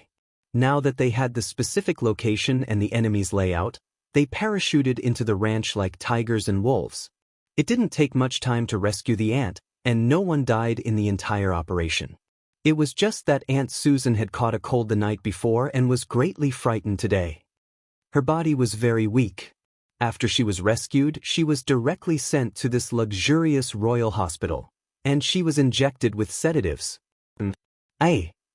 At this time, she was in A, and she was slowly receiving a high-energy nutrient fluid. Sulu looked at the aunt's white hair that was messy on the pillow and reached out to gently tidy it for her. He noticed that the aunt's brows were still tightly furrowed in her sleep. Her dry lips trembled from time to time, and she used some kind of dialect to lightly mutter words that were difficult to understand. He couldn't help but frown. At this time, the door of the ward was pushed open. A middle-aged man in a black official's uniform walked in with a cold expression. He had a luxurious staff under his arm. Behind him followed 6 or 7 stern-looking subordinates. The officials in charge of the ward's security all bowed to the side and didn't dare to stop them. It seemed that he was a big shot. Sulu slowly stood up. Looking at the man who was getting closer and closer, he suddenly said, "I have a patient here. Whatever you want to say, go out first." Obviously, this big shot who called himself Commandery Prince Jinzhong didn't have the leisure and time to sympathize with the patient. Thinking about it from another perspective, as the Commandery Prince, who was personally appointed by His Majesty to temporarily lead the affairs of the Intelligence Bureau while Huai Chaosher was in charge of the front-line battle, he had been blinded by the anger of being neglected. He didn't consider why there was such a sudden action today that he didn't know about. "What's your position in the Bureau? Who approved this action?" The Commandery Prince looked down at Sulu with 1% of his eyes. He didn't do it deliberately. He naturally looked at Su Li's face and scolded in a deep voice, "I will naturally punish you after the matter. What I want to know now is, where is the base of the rebel organization? Why were you able to escape from there alone? Tell me everything you know right now." Su Lu frowned and quietly looked at this member of the imperial family. He roughly guessed that the high-ranking officials in the Intelligence Bureau had used some unknown method to hide their identities. Their intention was none other than to let the Commandery Prince meet with him. Realizing that he actually dared to frown and look at him impatiently, Commandery Prince Jinzhong snorted. His eyes were extremely round. He was probably going to kill someone in the next moment. Su Lu ignored him and directly turned to walk out of the ward. After everyone left the ward, he suddenly turned to look at the Commandery Prince and said, "I don't want to talk too much with you. I'm just doing my business. However, to avoid trouble, I can tell you that in my eyes, there has never been anything like a Commandery Prince or Prince. If you have the same idea as me and don't want to cause too much trouble, I suggest you ask the people around you or the staff in the Intelligence Bureau about the specific situation." In reality, these words were long-winded enough. However, because Sulu was unwilling to have too much contact with the imperial officials and was even more unwilling to reveal his identity and shout about the glory of his family like a noble young master in a confrontation on the street, he would rather remind the Commandery Prince and let him investigate on his own. Ever since he was a teenager, he had not liked to play this game of relying on his father. Back then, he had been an orphan in a mining family and did not have the right to rely on his father. Now that he had the most powerful father in the entire universe, he did not want to acknowledge him. Commandery Prince Jinzhong narrowed his eyes slightly. The expression on his face changed continuously because of this person's calmness. He stared at Su Li's face. Suddenly, he took a phone from a subordinate and asked a few questions. After hanging up the phone, the Commandery Prince no longer had his initial arrogance. His eyes were filled with an extremely complicated expression. He looked at Su Lu silently for a long time and then said, "The Emperor summons you to the palace." Su Lu paused and then said, "Not now. I will go when I have time." Because he owed a favor to the imperial royal family for this matter, his answer at this moment was already as gentle as possible. However, when it fell into the ears of everyone in the corridor, it was still like rolling thunder. He dared to directly refuse the great emperor's summons and say that he would go when he had time? Commandery Prince Jinzhong looked at him like a monster. He had wanted to use this opportunity to scold him as an elder. Suddenly, he thought of this person's past glorious deeds. He thought of how the most hard-working prince of the empire, the most bloodthirsty commandery prince, had been unreasonably killed by this small-eyed man in front of him. He immediately gave up on his previous thoughts. At night, Aunt Susan woke up. Su Lu stayed by her side and comforted her with a few words. Looking at Aunt Susan's haggard and sunken eyes, he did not explain too much and quietly urged her to go back to sleep. After Aunt Susan relaxed and fell into a deep sleep, Su Lu walked out of the ward and came to the verdant garden at the edge of the building. He looked up at the strange moon in the sky and lit a cigarette. He sank into a complicated and confused mood and was silent for a long time. The Royal Hospital was near the mountains and rivers. The scenery was excellent, especially in this special protective area behind the mountains, where only those with noble titles could live. It was built in the valley and welcomed the rising moon and sunset through the plum trees. It was so beautiful that it was like a dream that he did not want to wake up from. He thought of everything he had experienced during the day and guessed what was happening in the car repair factory. He thought of how he was now far away from that place as if nothing had happened. He saved Aunt Susan and strolled in the beautiful plum forest. He felt that it was really like a dream. Elder Tang Jizhong's words kept echoing in his mind.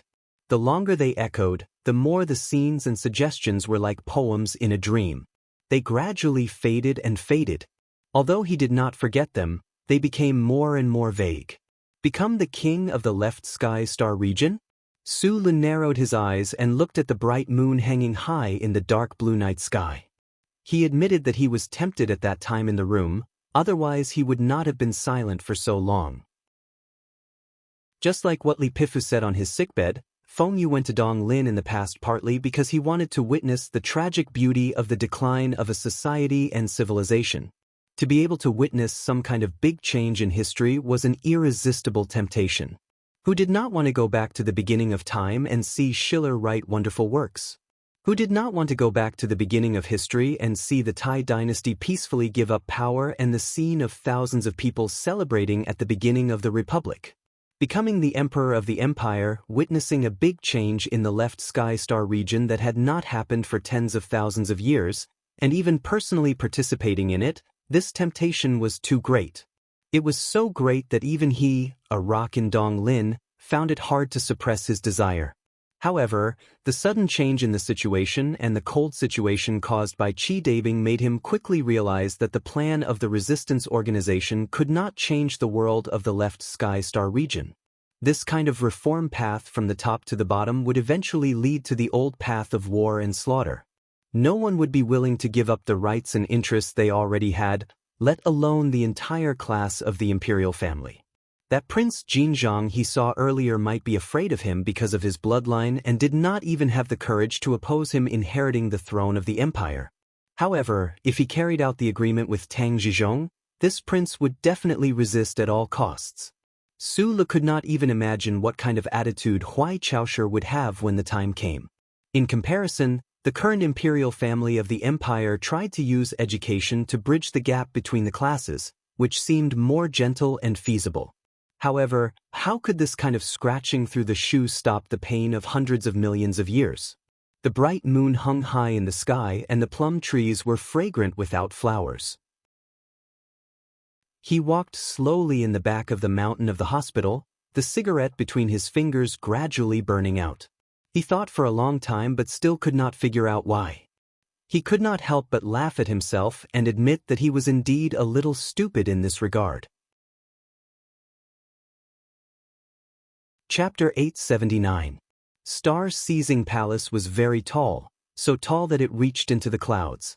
Su Lu walked through the streets of the capital, looking at the building that overlooked the mortal world. He always unconsciously did not understand why the countless bloody rebellions of the empire had never harmed this seemingly slender and fragile symbolic building. Why had the successive emperors who lived at the very top been accompanied by the stars at night? Why had they not been able to cultivate a broad heart? More importantly, where had the empire obtained the technology from so many years ago to be able to protect that environment? Standing behind the internal official, he felt the gentle movement of the floating elevator. Because too much time had passed, he had been silently thinking about these things. Only when the elevator doors silently opened and that screen covered in golden sunflowers came into view did he suddenly wake up with a shiver. The Emperor of the Empire, Huai Fuchai, was sitting against the wall on the couch. He wore a fitting black and purple robe, with a belt of round stones tied tightly around his waist. Paired with the stone ring that bound his straight white hair behind his head, it gave him a particularly solemn and dignified feeling. Su Lu walked up behind him and said, "Thank you for yesterday's matter." Huai Fuchai slowly turned around and looked at him coldly. "This is the education you received in the Federation? In my impression, the Federation has always believed that the people of the Empire are barbaric orcs. So why is it that you, who they taught, do not know how to speak respectfully to your own father?" Su Lu maintained his silence. He did not explain anything, nor did he want to refute anything. "What did you say when you met with those trash yesterday?" Huai Fuchai looked at him with slight mockery. "They really want you to be emperor? And then after I die, they will throw the empire into chaos?"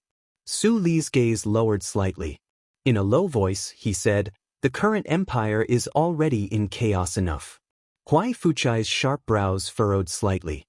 He looked at him coldly and suddenly said, "Since you do not bend your waist for power, since you loathe the smell of the imperial palace, why did you meet with those trash? Or is it that a trash like you is also moved and wants to take over everything in my hands?" The first two sentences were from that day outside the palace walls, the contents of their conversation in the wild graveyard. Su Lu slowly raised his head and calmly looked into his eyes, saying, "I have never thought of myself as trash. Cowardly and cowardly. He only has brute strength, but his shoulders can't carry anything. He can see the entire universe, but he has to deal with those rat-like trash. He looks at his father's back like a thief. If this kind of person isn't trash, then who is?" Huai Fuchai unceremoniously reprimanded him, "I really don't know what you've learned from Nasri. You didn't even learn his arrogance. True arrogance lies in the lack of fear, nothing else." Su Lu was silent for a moment before replying, "If saying bad words in front of you is courage, then I've already said enough dirty words when you whipped me with the thorns in your hand." As if recalling the extremely unpleasant scene of the past, Huai Fuchai slowly furrowed his brows. He recalled that it was he who had whipped this little guy in front of him until he was covered in blood and ordered him to be killed, but he had no idea that this was the only bloodline he had left in this universe. With this thought, Huai Fuchai's anger grew. Perhaps even he himself could not tell where this anger came from. From being deceived? Coming from a loss of face? In short, he slowly straightened his body. With the cold demeanor of a sovereign, he narrowed his eyes at Su Lu and said, "You are already old. You are already old. I don't want to educate you anymore, and I don't want to talk about responsibility with a piece of trash like you. But you must remember, the blood of Bai Yan's Huai family flows in your body. You are my son, you are my subject, you must maintain the respect that you deserve. In the category of thinking that I can accept, there is no such thing as a ruler and subject, father and son." Su Lu looked at him and said, "So please don't try to use this to intimidate me. Since you are not willing to kill me, then don't use this tone of voice to speak to me." Ever since he had ascended to the star-seizing hall, no one had dared to use this tone of voice to speak to the Emperor of the Empire, not even his most trusted and favorite Huai Chaosher. Huai Fuchai's eyes narrowed even more sharply as he gloomily stared at Su Li's face. Suddenly, he raised his right hand and slowly stroked his white hair. His expression changed from the calm before the storm to its usual indifference. With undisguised mockery, he said, "Yes, an idiot like you will only fall for Pabre's tricks." Su Lu slowly clenched his fists, not to attack, but to control his emotions. He simply did not want to meet this man in front of him. Although in terms of blood, he was his father, the reason he did not want to do so was not because of fear or anything else, but simply because he did not want to. Huai Fuchai calmly looked at his tightly pursed lips. For some reason, his emotions once again relaxed. After a pause, he said indifferently, "This time I helped you, but you killed that traitor Chi Dabing, so we are even." Hearing these words, Su Lu was somewhat puzzled. He was well aware of the extent of the Empire's infiltration of the so-called rebel organizations. The harvest that year was the most bloody proof, so he did not believe that the rebel organizations under the leadership of Chi Dabing could pose any threat to the imperial family. Do not underestimate any enemy, even if it is an enemy that has already died in front of you. Huai Fuchai waved his hands slightly. His black and purple sleeves fluttered behind his back. He expressionlessly walked to the railing and said in a low voice, "That bastard is lucky to have the blood of our imperial family in him, and he has the necessary personality to succeed. In my opinion, if he had not met you, he would have had a very good future." Su Lu silently followed him to the railing. Thinking of Chi Dabing's declaration in the room that was like grinding steel, thinking of those stormy statements about the theory of evolution, he could not help but frown slightly. He thought that if that person was given a chance, perhaps he really could have grown into a character like Pabre. But people with ability often think too highly of themselves, and people who think too highly of themselves die easily because they always feel that they are fated and will not die so easily.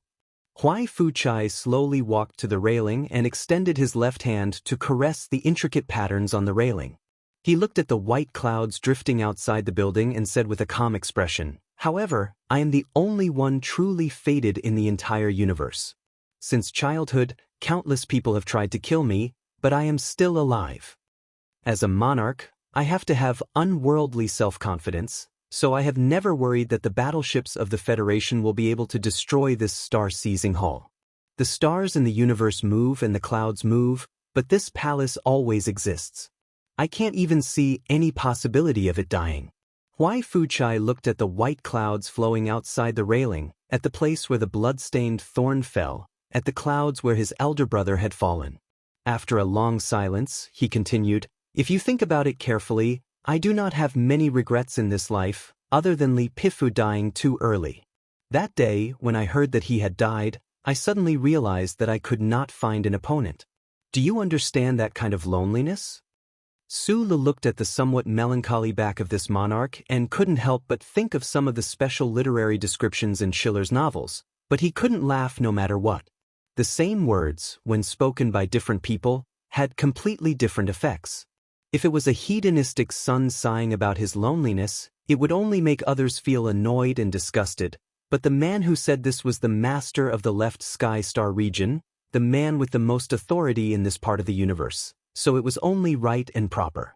Huai Fuchai's face carried a faint hint of self-mockery as he sighed emotionally.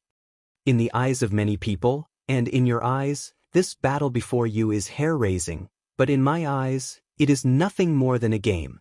These little fellows are messing around. Do I have to participate? After father and master passed away, I waited here for Li Pifu for 20 years, but in the end, he hid by that lake and refused to come out. Since he is dead, where can I find an opponent?" Su Li's brows rose slightly. "But many people have already died. People will die. Li Pifu will die, I will die, you will also die. The fate of people is death, and the reason people live is because they want to live to the fullest." Huai Fuchai turned to look at him. "I am an emperor, I do not have the right to the fullest. Since you want to go to the fullest, I will not stop you. But you must remember, no matter where you go, no matter what you do, my blood flows in your body. Your glory and fall will be draped in the name of the Huai family. Even if you are going to die, you must find a way to die that will not disgrace me." On the way out of the royal palace, Su Lu silently thought about the seemingly meaningless conversation in Jiaxing Hall. He didn't feel much emotion or sympathy for the monarch who had guarded the royal palace alone for decades. He only thought about how this monarch clearly had a vision, willpower, and determination that ordinary people could not reach. He might even have great power that was no less than Li Pifu's, but because of that obsession that crossed his heart and made him unable to be happy, he waited his entire life only to see Li Pifu die of old age. Just how much meaning did such a life have? And what was the meaning of his own life? Muan was waiting for him outside the palace gates. He looked with some surprise at this underworld boss who was still wearing black fur. He narrowed his eyes and asked, "I heard that you are now a special official of the Bureau of Intelligence? My rank is very low. Although I have the protection of Her Highness, You also know that the various departments are filled with nobles and even members of the royal family. It is not easy for a commoner like me to rise up the ranks. As if he didn't see the emotions in Su Li's eyes, Mu En smiled and walked side by side with him under the shade of a tree. He said, "Looks like you don't plan to stay in the royal palace?" "Yes. I'm not used to many of the details of life here." Su Lu turned his head and glanced at the official who was still respectfully kneeling on the ground outside the palace gates. He said, "For example, this kind of scene."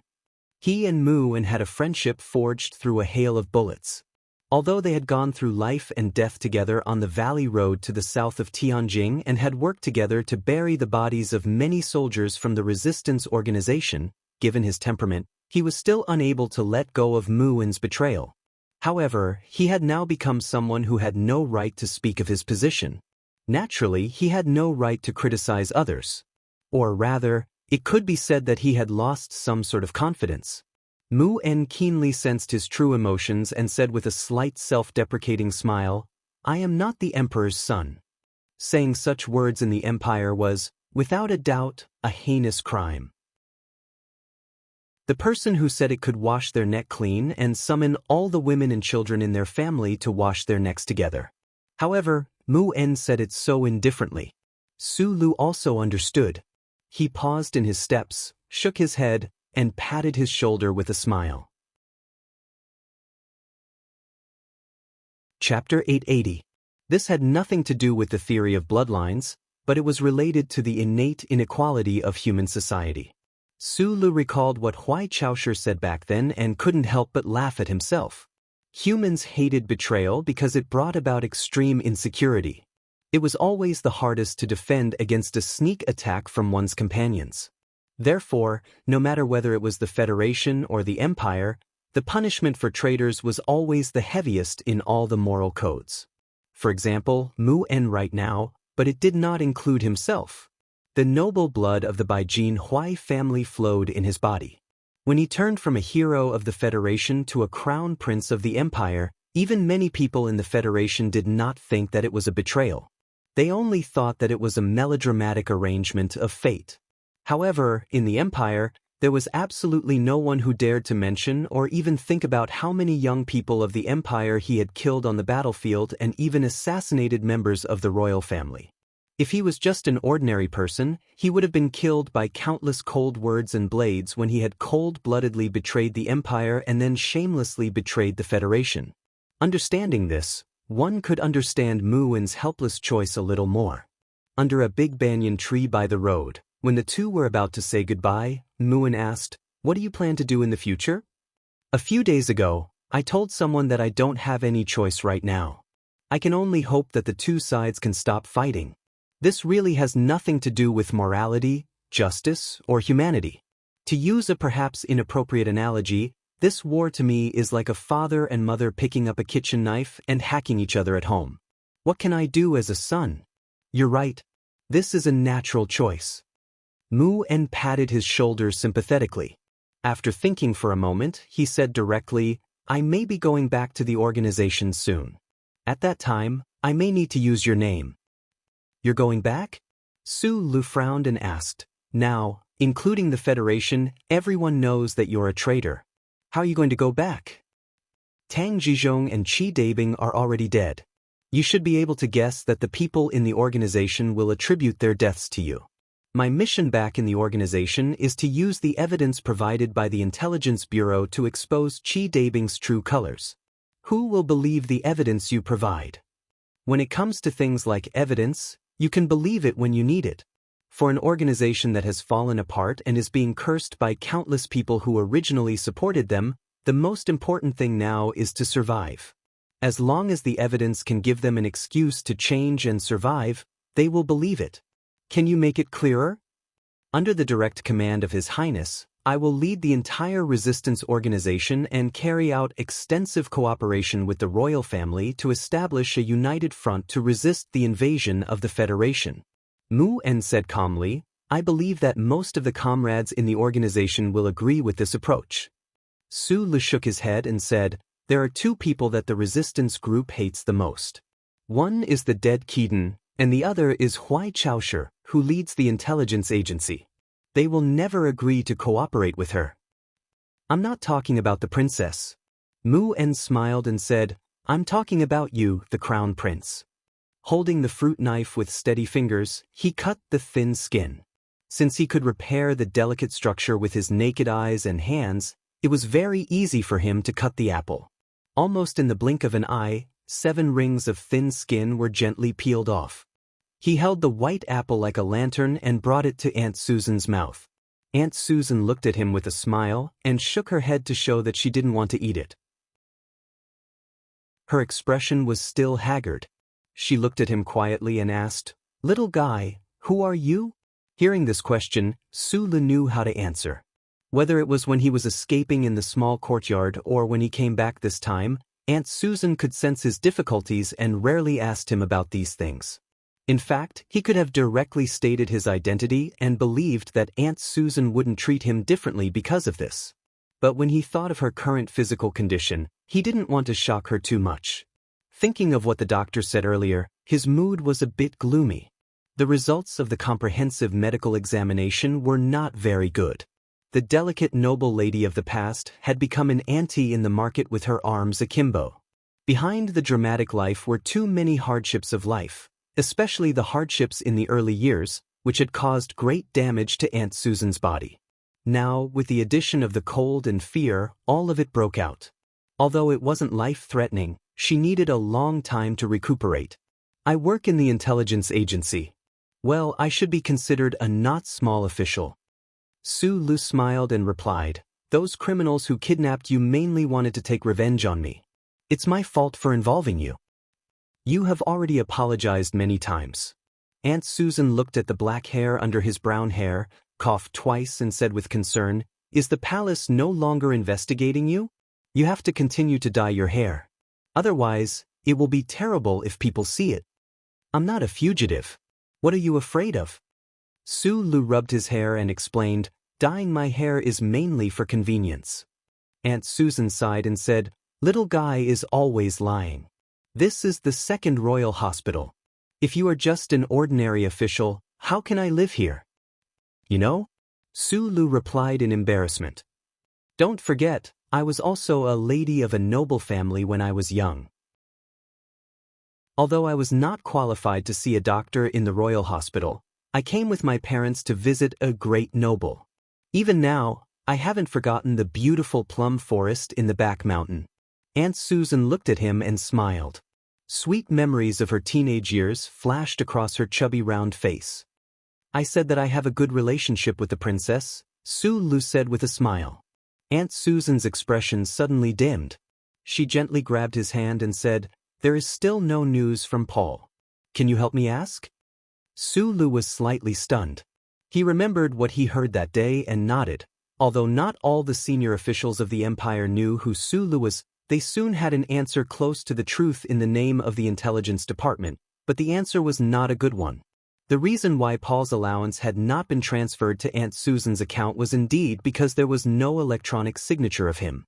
The reason why Paul did not sign was not because he had no time to care about this matter when he was patrolling the front line with His Highness, but because he was missing on the front line. Su Lu frowned as he looked at the latest missing person list sent by the military. Looking at the eye-catching name at the bottom of the page, the smiling face of the Empire youth in the small courtyard that year appeared in his mind.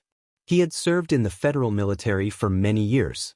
He knew very well that the so-called missing person list often meant the list of the dead. However, because the bodies of the soldiers were not found, or under the heavy firepower of the enemy, they were directly turned into fragments nestled together with the mountains and rivers. For the sake of Auntie Susan's health, he was not going to tell her the news. However, Auntie Susan's observation skills, which she had developed over the years in the slums, played a role at this time. She looked at the worry in Su Li's eyes and spent the middle of the night forcing the truth out of him. When Aunt Susan was a young girl, her family was destroyed. When she was a little older, her brother joined the West Woods Expeditionary Army. He wanted to earn military merits to restore the glory of his family, but unexpectedly, her brother never came back. It was not until decades later that she got the bad news that he was buried in a foreign land and a broken diary. After getting married, she could have lived a simple life, but her husband who loved her was taken away by illness. Her life always fell into despair when she saw the most hope. Life was unfair to her, but she was strong. She stubbornly survived with her young son in the most dilapidated slums of the empire until she heard the news that her son was missing on the front line. The endless pain and darkness instantly crushed Aunt Susan's spirit. Her body, which was already extremely weak, rapidly lost weight. In just 2 days, her cheeks were deeply sunken. She could only lie on the bed helplessly and sadly, staring blankly at the sky outside the window that was filled with the scent of plum trees. Su Lu silently accompanied her, watching Aunt Susan move step by step toward death. He gently held her face, feeling the touch that was much thinner than before, and said with a smile, "It's good to lose weight. When Paul comes back and sees a more beautiful mother, he will be very happy." Aunt Susan moved her lips with great difficulty, looked at him with a smile, and said in a hoarse voice, "These days, it's been hard on you. You don't have to make me happy again." "I'm not making you happy." Su Lu stood by the bed, looked at her face, and said calmly, "You have to live, because I will go to the front line to find him.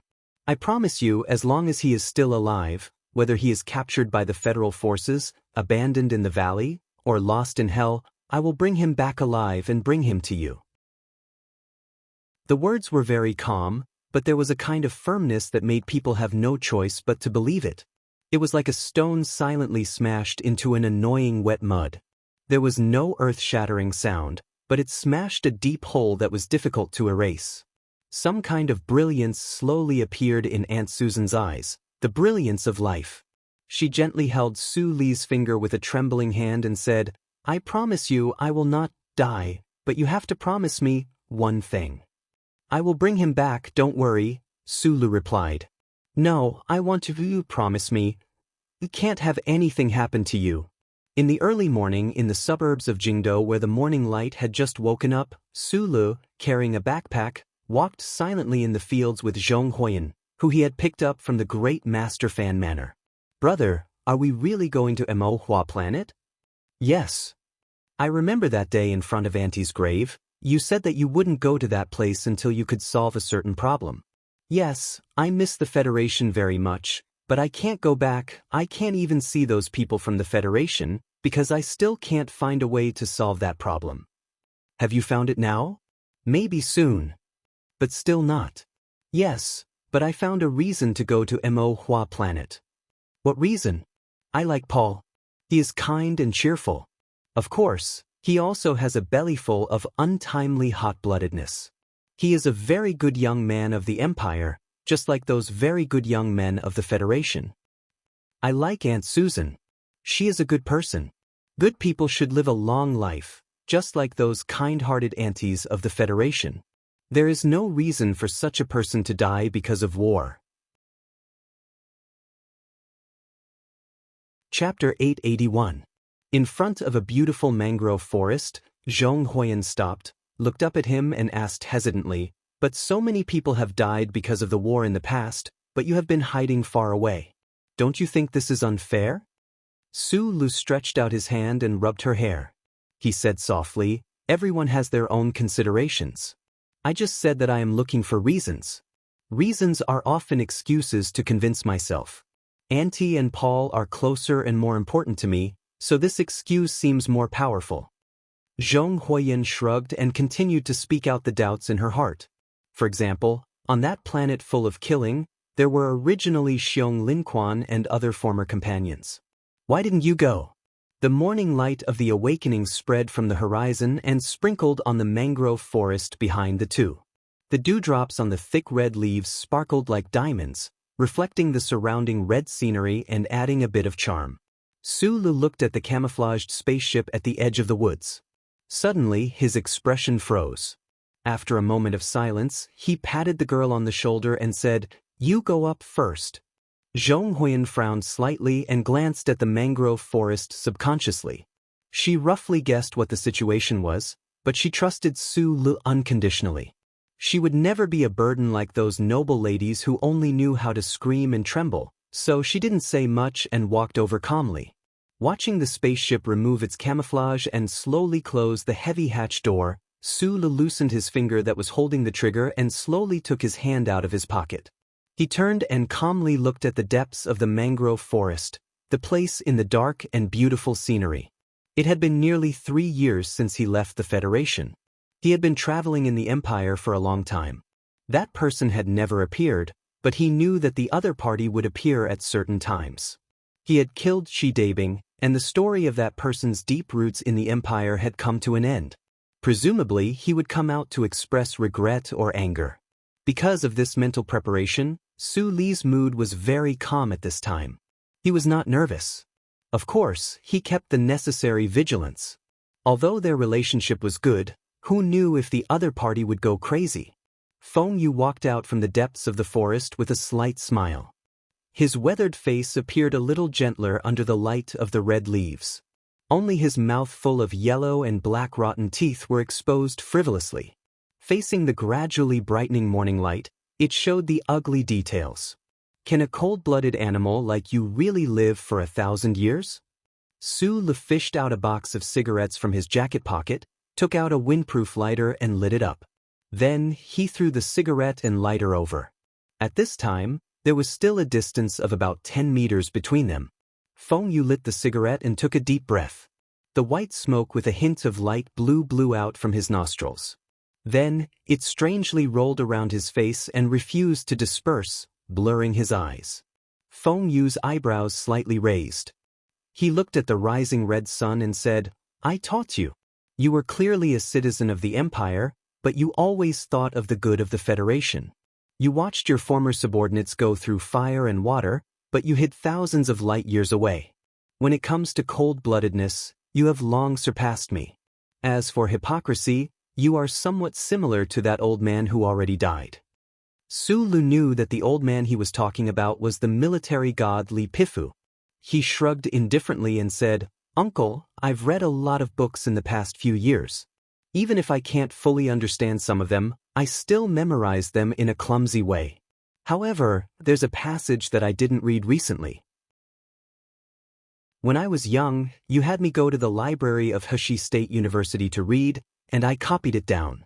Without waiting for Feng Yu to ask or mock, Su continued, "The backwardness of a society is first and foremost the backwardness of the elites, and the most obvious sign of the backwardness of the elites is that they often criticize the backwardness of the people.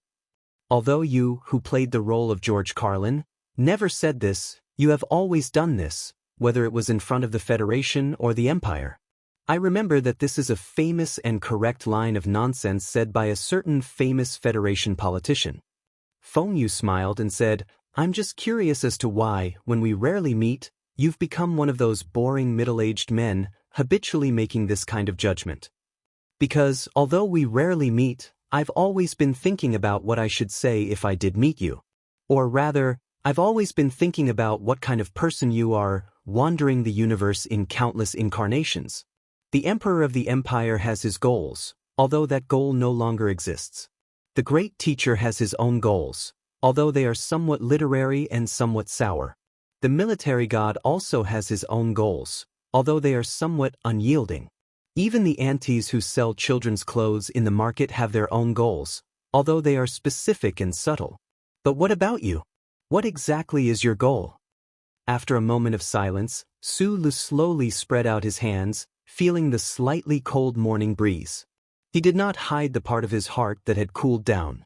Looking at Feng Yu, who was not far away, he sighed and said, "I've thought about it and realized that your goal is only playing. You have the ability to resist the charter. You see yourself as a god above all.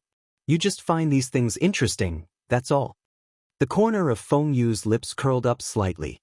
Looking at him, he said mockingly, "Does this count as a concrete manifestation of a child's patricide complex in psychology? Your disappointment in me is only because you need to use a certain method to prove that you have already surpassed me, that you can easily defeat me. Only in this way can you complete this process. No, I don't want to defeat you or surpass you. I'm not Chi Dabing. I've never believed in the theory of evolution. I just want to tell you one thing. Su Lu looked at him and said calmly, Tang Zhizhong and the others want me to become the emperor. I know that this matter definitely has something to do with you. You want to see whether Qi Dabing or I can make your idea come true. In order to know this, you can even coldly watch us kill each other in the room. I don't like this. Also, don't expect to play me like you played the people of the Federation or like you played Qi Dabing. The morning light shone on Feng Yu's face. After a moment of silence, he said with a smile, I know very well that he is no match for you. However, I only have 2 students in my life. You really shouldn't kill him. I'll repeat myself. I'm just an employee. Looking at the smile on his face, Su Lu raised his eyebrows slightly and said, He wants to kill me. Why shouldn't I kill him? I can't be bothered to care about that guy's existence. What meaning does it have to you? Over the years, many people have told me that there is no reason in the universe. Since you old guys have forced me into a corner, my fist is reason. Feng Yu bent his finger slightly and flicked the cigarette far into the red sun. He said calmly, Since we're about to leave, let's get to the point. Don't bother me in the future. Su Lu said, If you're tired of playing and don't want to go through all this trouble anymore and want to go back to the Donglin Sanatorium to find a girl, I'm willing to go with you. I'm very good at paying for prostitutes. However, if you still want to play with me, please forgive me for not being a toy. When the time comes, I don't know what I'll do. At this point in the conversation, Feng Yu slowly furrowed his brows for the first time. Under the reflection of the morning light, one could clearly see that there were traces of silver in his brows. As he furrowed his brows, his seemingly unchanging middle-aged face finally gave off a sense of age. Little guy, are you threatening me? Perhaps you're doing this for my own good, but the problem is that I don't even know if you're doing this for my own good. You're hard to trust, probably because we're 2 different kinds of people. Su Lu threw the cigarette butt to the ground and slowly extinguished it. He then raised his head and looked into Feng Yu's eyes. He continued, 3 years ago in the Federation, your biggest question was how I got in touch with the charter computer. In fact, the reason is very simple. It's because of the biggest difference between us. I'm used to trusting people. Even if I've been hurt before, this attitude has never changed. I can even trust the spot of light in the black dream, the active contact signal sent by the charter computer. But you're different. You're used to being suspicious and wary of humans, let alone the glory of the charter, which you hate and are wary of the most. Although the specific situation back then was different, it was essentially because of this reason that I established active contact with the charter computer, but you lost the most important opportunity. Su Lu looked at Feng Yu, who seemed to be deep in thought, and said, We can't anymore. That old thing underground in the Federation Bureau of Proclamation building has become much smarter than before. We can no longer enjoy this kind of benefit. He changed the topic and continued, For the past 3 years, I've been wandering among the stars, imagining the years you spent back then. I realized that the difference between us is really quite big. We're both wandering, but I have companions. I have little watermelon to accompany me. If I want, I can even find 4 or 5 girls to accompany me. He smiled slightly, thinking about Philip. Feng Yu frowned slightly. Although he was already an old man, he was still a man after all. He could allow Su Lu to spout nonsense in other aspects, but in this aspect he refused to admit defeat even if he was beaten to death. He said contemptuously, If I want, I can find 4 or 5,000 women to accompany me. You don't dare, not you don't want. Su Lu spread his arms and said, I'm different. I dare, but I don't want. Feng Yu gently stroked his stubbled cheek, looked at him and said, Are you done? If you're done, I'll leave first. Otherwise, I won't be able to catch the bus to Las Vegas. Su Lu was silent for a moment. He looked at him and said seriously, Uncle, although you still look young and handsome, and your butt is still so perky, you're actually very old. There was a long pause. You're about to die. Can you stop fooling around? Feng Yu was slightly stunned. He smiled and said, Did you forget what I told you in the mine? Of course, I won't die. I'll never die. After saying this, the teacher and student, The boss and the employee, who had a strange relationship, went their separate ways in silence. Su stood on the slightly wet mud, looking at the back of the figure that disappeared into the depths of the mangrove forest. He was silent for a long time, thinking about something. Then he heard the sound of a farewell wind chime. He knew that it was the string of 6-star knives hanging behind the uncles, but that was beating rhythmically.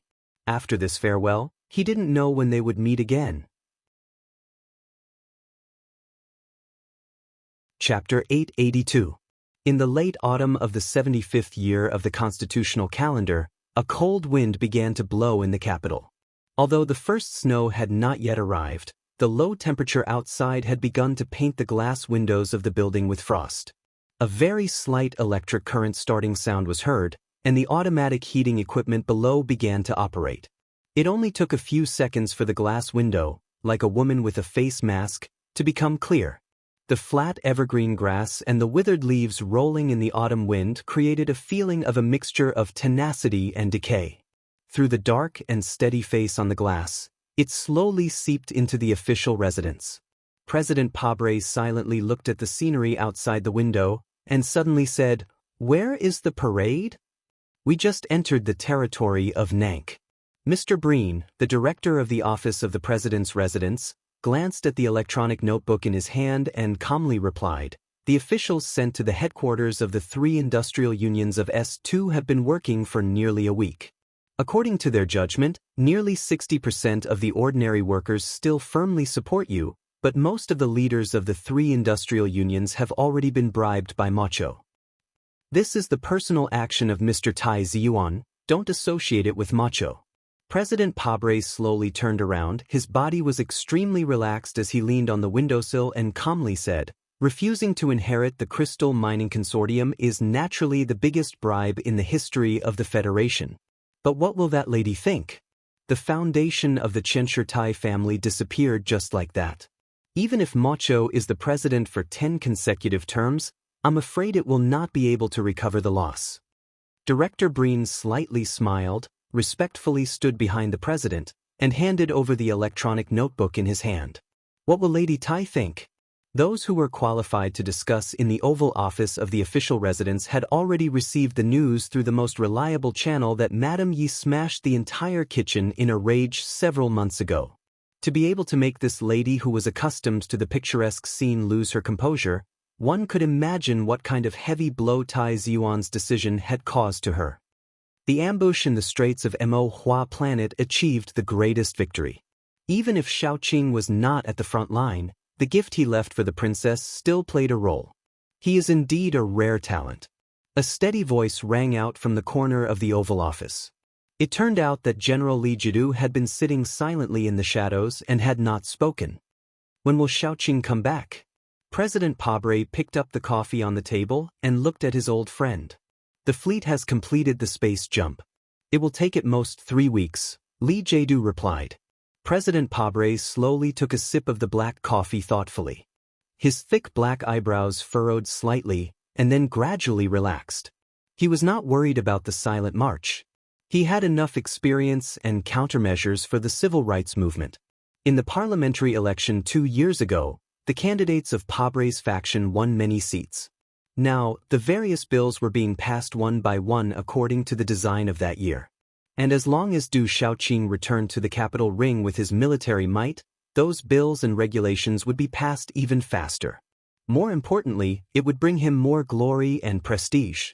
The noose around the necks of the 7 families was getting tighter and tighter. All the movements in the back of the mountain were in sight, and all the situations were under control. President Pabre turned to look at the cold autumn outside the window. A faint smile appeared on his dark face. He knew that he only needed to wait for the right time to pass the wartime presidential re-election bill and be the president for another 5 years. Then he would be able to push forward the business of the tavern to the end. But why did he always feel that there was some shadow in his heart that could not be dispelled? President Pabre frowned slightly. He put down the coffee cup without knowing what to feel. Then he heard a light beep from the table. He picked up the electronic notepad and looked at the latest news report. The expression on his face became more and more serious. His dark skin gradually became gloomy until it turned into a dripping lead cloud, making people not dare to look directly at him. With a bang, Pabre slammed the table heavily. He stared at Director Breen and said angrily, "Did you read today's Capital Daily News?" The Capital Daily News, which had a very high status in the hearts of the Federation people, temporarily stopped publication 3 years ago because of a fire. After it resumed publication, the newspaper seemed to have lost its keen observation and the most scarce objective point of view of journalists. It was almost the same as the media that were busy reporting on the front lines all day long but were unwilling to mention the internal affairs of the Federation. Until one day in the late autumn of the 75th year of the constitutional calendar, the Capital Daily News used a special issue to announce to the entire Federation that it had truly resumed publication. And chief editor Bob and reporter Wood, who had won 2 Nebula Awards, once again stood in front of the public and pulled back a corner of the dark curtain without fear. The title of this special issue was extremely sensational, The Gravedigger of the Federation. Who was the gravedigger of the Federation? The 7 notorious families that had been hidden in the dark history for thousands of years? The imperial people who were as ferocious as beasts in the Gary Corridor and vowed to destroy the Federation? Or the germ-carrying rats that the HTD Bureau of the Federation couldn't completely eliminate no matter how they cleaned up? No, the answer provided by the Capital Daily News to the entire Federation was beyond everyone's expectations and shook everyone's nerves. Because they believed that the gravedigger of the Federation was President Pabre, who still enjoyed a very high reputation, and the Federation government under his leadership. This special issue used a full 4 pages to help the Federation people look back to the time and space of a few years ago. They recalled the big explosion that had gradually been forgotten by people, the West Woods Military Region Commander-in-Chief Zhang Suohu and his wife who died in the explosion, and thousands of Federation soldiers and soldiers. As the writer, reporter Wood gave up the sharp and ruthless style he was best at this time.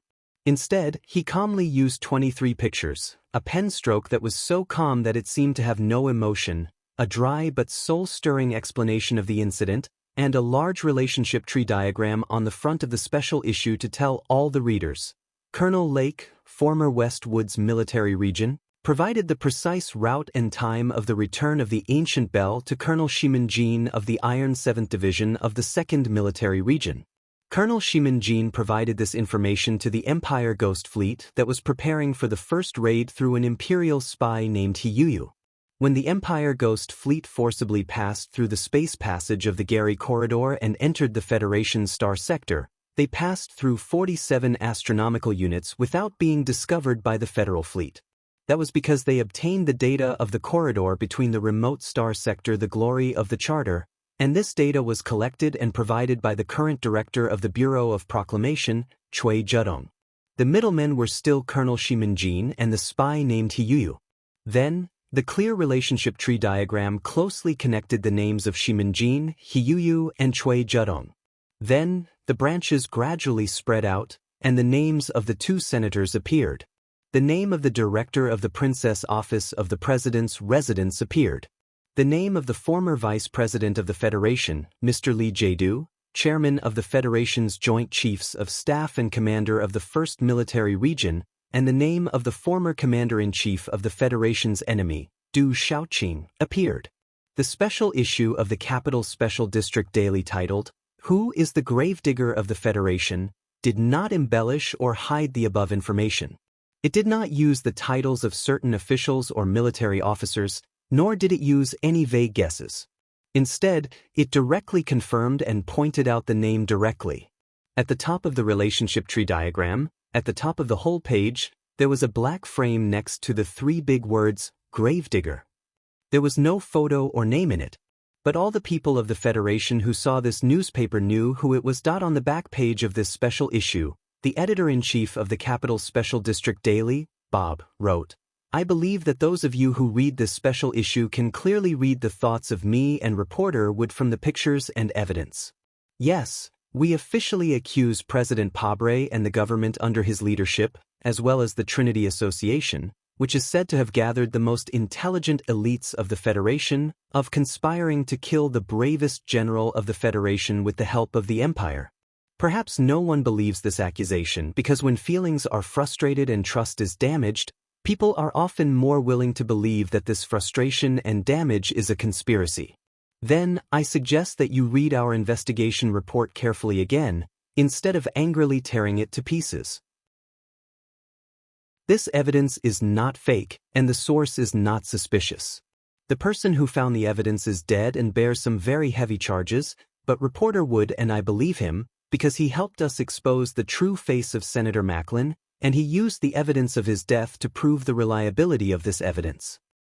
The person who handed us the evidence once reminded us that we need the right time to release this evidence, otherwise it will only disappear under the angry spit of the people and the strong suppression of the government.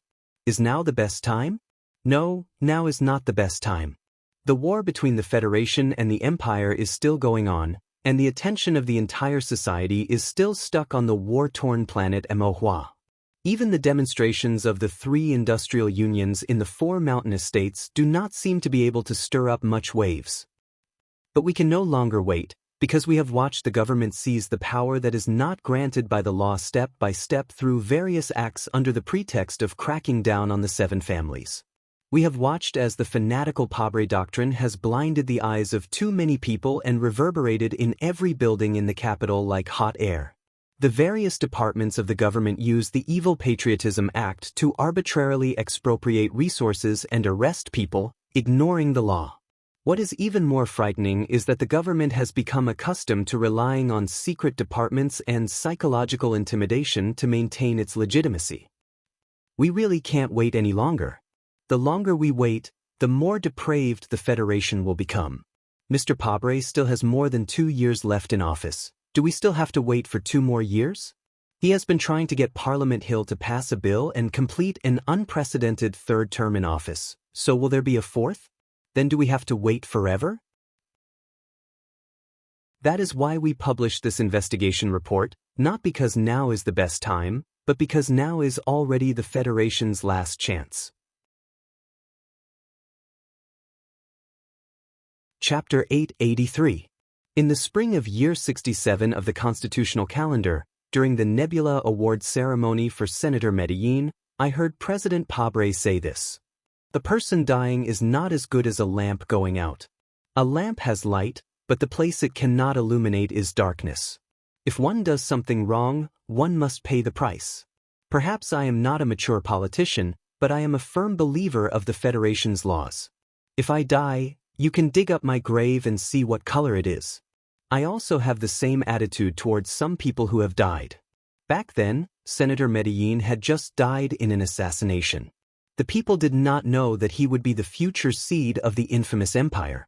Back then, Mr. Padre had just taken office as president, full of vitality and beautiful ideas to change this world. Without hiding anything, I was also one of his most loyal supporters back then, just like you all who are reading this newspaper right now. However, just like what Mr. Padre once said, if one does something wrong, one must pay the price.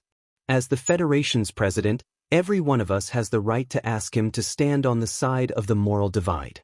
Moreover, what he did already crossed the line of morality. We have no intention of supporting any political movement, but we insist that the people should have the right to know the truth. Will our accusation affect the war in the left sky starfield? Will our demands make the soldiers on the front lines shed more blood? I do not know the exact answer. I only know that in this war between the Federation and the Empire, if there is some kind of justice that can be said loudly, then it can only be that we have a better system than them. The people who live in this starfield believe in kindness, justice, conscience, and law. If the Federation that the frontline soldiers protect loses these precious qualities, then what is worth their blood and sacrifice? Vice President Byron is dead, Colonel Lake is dead, Colonel Shimanjin is dead, Mr. Senator is dead, many people have already died. There is no way to confront them, because even if we dig up their graves, the only answer we can obtain is silence. However, there are even more people who are still alive. They did not accept the judgment of the law or anger. They coldly sit at the highest level of the Federation, high above, ruling this world, changing this world. I don't know what color their graves will be when they dig them up, but we know that if we don't stop them, then the entire Federation will be buried in an ice-cold grave. Written by Bob and Wood in the autumn of the 75th year of the constitutional calendar. The Capital Daily News had long since moved away from the newspaper street that was filled with the smell of ink in his imagination. Now, it was just a very ordinary building in the western part of the capital. However, the eye-catching sign of the eclipse of the moon still hung at the entrance of the news agency. Although it had been burned away by the fire, it still existed.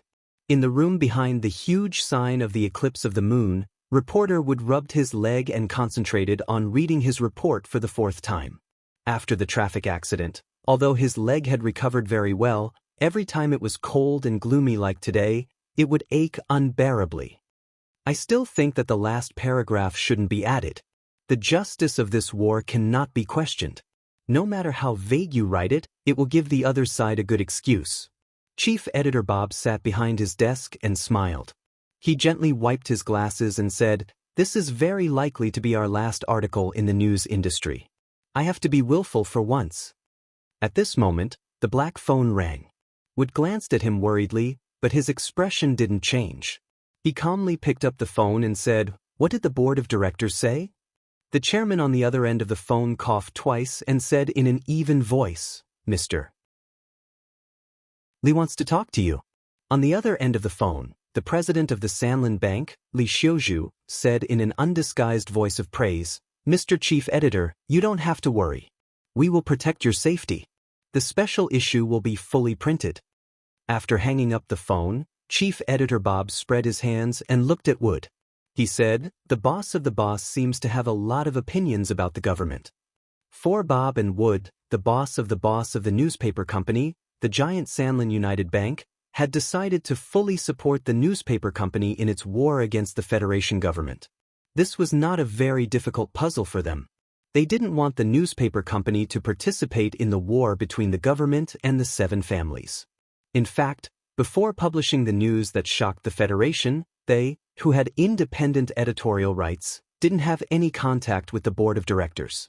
Therefore, at the emergency hearing on Parliament Hill later, when faced with the aggressive questioning of a certain member of Parliament, Chief Editor Bob smiled and didn't admit to any of the accusations. According to the News Information Confidentiality Act and the Citizens Privacy Act, I refuse to explain the source of the evidence to the hearing. In addition, according to Article 4, Section 27 of the Charter, news reports are never required to bear the burden of proof. If the parties involved in the report believe that the report harms their rights and interests with false facts, they can file a lawsuit. Please note that this is a private prosecution case. Chief Editor Bob's expression was serious. He looked around at the political bigwigs in the Parliament Hill and said, "If Mr. Pabre accuses the newspaper company of slander, even though he is a lawyer and I am a web novelist, I still welcome a lawsuit with him." A radical member of the Pabre faction, who had just been elected to Parliament, angrily took off his boots and slammed them on the table. He shouted at him from more than 10 meters away, "According to the Patriotism Act, you must answer honestly and without restrictions. Otherwise, you will be severely accused." "I want to know what you can accuse me of." Chief Editor Bob pressed down on the shoulder of the enraged Wood, stared at the Member of Parliament, and asked in a harsh tone, "The Patriotism Act?" From the first day this act was passed in Parliament Hill, I was not ready to accept it. In fact, as a citizen, I have filed a lawsuit with the Supreme Court. I think this act seriously violates the Charter and should be revoked immediately. The hearing was temporarily adjourned. Wood brought him a glass of water and looked at the members whispering around him. He said with a smile, "Tai Ziyuan has also been trying to reverse the case for the ancient clock ship. They have provided information to major newspapers, although not as detailed and reliable as ours. But no newspaper company dared to publish it. Because they are afraid of death. But to be honest, I am also afraid. When you are not afraid of death, you usually won't die. Because if you die at this time, then they have no way to explain this matter clearly." Chief Editor Bob said, "But although you won't die, I think you will definitely be scolded. In the cold late autumn, it was still rain instead of snow. When the rain fell on the long stone steps in front of Parliament Hill, it didn't take long for it to turn into pieces of round ice, making the stone steps extremely wet and slippery. Chief Editor Bob and Wood walked out of Parliament Hill with umbrellas. They supported each other as they walked down the stone steps. Their movements were extremely clumsy. The two walked to the bottom of the stone steps with difficulty. What greeted them were countless flashing lights and microphones, as well as the insults of the agitated people, such as traitors, running dogs, and dog excrement. Chief Editor, I heard that the Board of Directors of the Capital Special District Daily has been secretly receiving financial support from the Sanlin United Bank. So, does your report today have anything to do with the government's investigation of those big families? After all, they were in the same profession, so the way they asked the question was relatively gentle. But the reaction of the surrounding crowd was even more intense. They crumpled the newspaper in their hands into paper balls, threw them in anger, and shouted loudly to beat the running dogs of the evil Lee family to death. Under the protection of the police, Chief Editor Bob and reporter Wood withstood the attack of paper balls that were denser than the raindrops.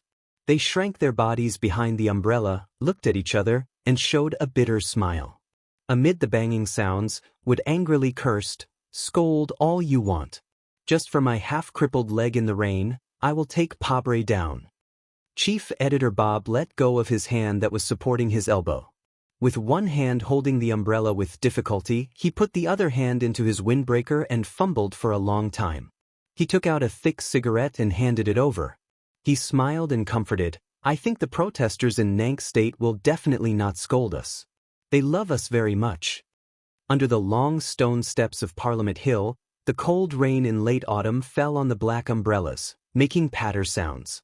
The angry crowd threw paper balls that fell on the umbrellas and bodies, making patter sounds. In such a miserable environment, the two reporters hunched their bodies and began to taste the high-quality coarse tobacco that was flown in from Naha State. The blue smoke and the aroma gradually filled the air. The black umbrellas were suddenly opened by someone. Bob and Wood, whose mood was interrupted, frowned and looked at the several officials in black overalls in front of them. They asked, "What's the matter?" "Let me introduce myself." The leader of the officials wiped the water droplets on his forehead and said slowly, "I'm Inspector Chen Yijiang from the Federation Government Joint Investigation Department. Please follow us back for investigation." Chief Editor Bob looked at the man with a wooden expression and saw the raindrops on his glasses. After a moment of silence, he asked, "What's the reason?" Chen Yijiang was slightly startled. He took out a document from his pocket and slowly read, "Your report promotes the empire and destroys the Federation's preparations for war. You are suspected of treason." The silent march had been going on for almost half a year. The protesters who opposed the Federation government and demanded that President Pabre resign and be investigated gradually grew like weeds in every district of the Federation. Because of the military control of the capital airport, the 3,000 marchers from the 4 states around the mountain chose to walk from the port city to the capital. The crowd walked slowly and silently along the famous high-speed rail line. They gathered when they came across towns, held concerts when they came across mountains, cheered when they came across police, and whistled when they came across beautiful women. On the road, there were always people who got lost. The silent march seemed absurd and relaxed, but in fact, it was extremely well organized. It even asked the people who participated to not leave any garbage behind them. The combination of the Grand Carnival and the strict political demands made many people choose to leave. However, on the way from the port city to the capital, there were many young people who were dissatisfied with the current situation of the Federation or simply wanted to add a touch of absurdity to their life resume. The number of people didn't decrease. Instead, it snowballed more and more. Late at night the day before yesterday, the parade entered the territory of South Cazaux. This morning, the total number of people was more than 20,000. They wore black masks and began to walk along the main road of South Cazaux's capital. Occasionally, they would dance silently. Except for the sound of their footsteps and rhythm, the silence was terrifying. Chapter 884. A red flower was reflected on the gray glass, and then it was clean and otherworldly, exceptionally beautiful. Lai Ziyuan moved his gaze away from the bright red and looked at the crowd of demonstrators walking silently on the street. He didn't speak for a long time. Although the two of them used to play together at the same table when they were young, and they even had some kind of hidden engagement, after so many years of strange and gaudy things, they had long become peaceful. Exactly 3 years ago, in the autumn of the 72nd year of the constitutional calendar, this kind of familiar scene appeared in the Federation. He looked at the crowd walking silently through the streets of the capital of South Kazhou and said with emotion, "It's just that the big demonstration that shook the entire universe was for the president to establish his authority and deter the opposition forces of the 7 families. Today's demonstration is to pull him down from the stage." Zhou Yu gently pursed her lips and looked at the newspaper in her right hand. She frowned slightly and asked, "You've read the special issue of the Capital Special District Daily. What do you think?" Lai Ziyuan shook his head and took a sip of the water in his cup. He coughed twice. "I'm very puzzled. Where did Bob and Wood find the evidence? It's exactly like the Macklin case. When everyone only had a vague judgment and looked for evidence in vain, they quietly detonated a bomb in the Federation." Zhou Yu looked sideways at his pale and thin cheeks. After a short pause, she continued, "We've been silently marching for half a year. Neither you nor I can find such a powerful thing. Don't you think it's strange?" "It's not strange," Tai Ziyuan said. "You said that the situation is exactly the same as when Macklin was investigated. So it's obvious that these things were left behind by Su Lu before he left. As for the guy who found these things, I've also seen him." He quietly looked back at Zhou Yu's charming eyes, as if he wanted to confirm some facts that no longer existed from her reaction. But in the end he didn't get a response. After a moment of silence, he continued, "Chief Editor Bob also mentioned that he's dead, but I believe that even if Shi Qinghai is dead, he will leave behind enough foreshadowing before his death to make his enemies suffer." Hearing the name that she hadn't heard for nearly 3 years, Zhou Yu's expression didn't change at all.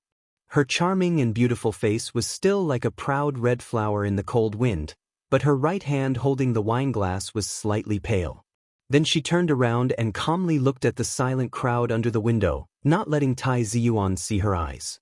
Tai Ziyuan glanced at her side face, then looked at the crowd under the window. He picked up the glass and drank a mouthful of water, then turned around and walked back to his desk. His eyes swept over the debris in the wastebasket, and he said, "In the past 6 months, the general strategy of the election headquarters has been made by you. I have to say that I admire the excellent planning ability you have shown, so I have never objected to any of your proposals. But not this time." He raised his head, looked at Zhou Yu and continued, "This proposal is too violent, and we are the ones who initiated the violence." Being directly denied by Tai Ziyuan, Zhou Yu's expression still didn't change.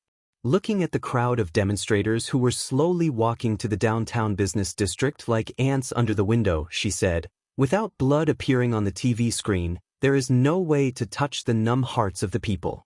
Without violence, there is no revolution. You should be very clear that any mass movement will eventually enter the cycle of violence. If we don't prepare well and take the initiative, then we will only be blown by the wind and beaten by the rain and become a joke in history." She slowly turned around and looked at Tai Ziyuan indifferently. The glass of wine in her hand was as red as blood. In history, the young people's revolutions were rarely successful because their thinking was too simple, too naive, and too idealistic. As the leader of this movement, although you are also young, you can't make the same mistake. Tai Ziyuan raised his hand to stop her explanation. He said with a smile, "You don't have to explain too much. I know the real purpose of you choosing this radical proposal better than these 400 staff of the campaign headquarters. You still want to intensify the current situation and force that person to appear before Du Shaoqing comes back. But you made a mistake." The smile on Tai Ziyuan's pale and thin face gradually disappeared. He rubbed his tired eyebrows and said slowly, "You overestimated Su Li's influence or ability. No matter how powerful his combat ability is, or how sensitive his identity is, he is only one person after all. He can't change the general situation.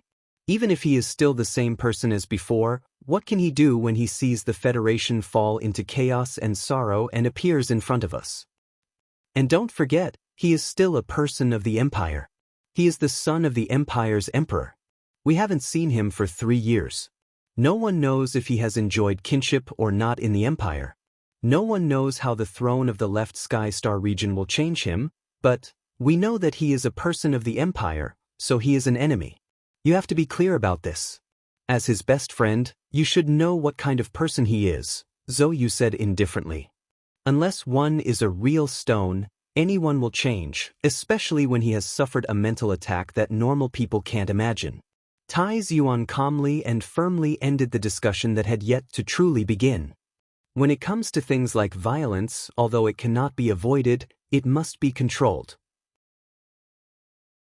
If we blindly incite the emotions of the people and incite class conflict, then what is the difference between us and the Macklin of the past and the Pabre of the present?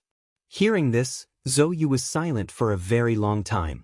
Although she didn't say anything, it was equivalent to expressing her agreement. As the head of the decision-making department behind the Silent March, her stance was of great significance to this mass movement that was destined to rewrite history.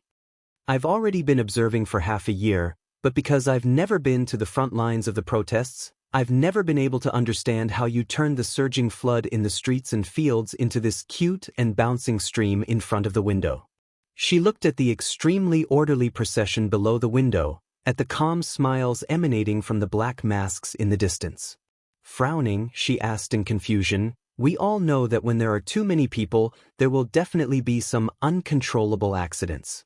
With tens of thousands of people walking in the fields and cities for so long, there will definitely be some uncontrollable accidents. Moreover, the hot-blooded youths naturally have their own demands and desire for leadership.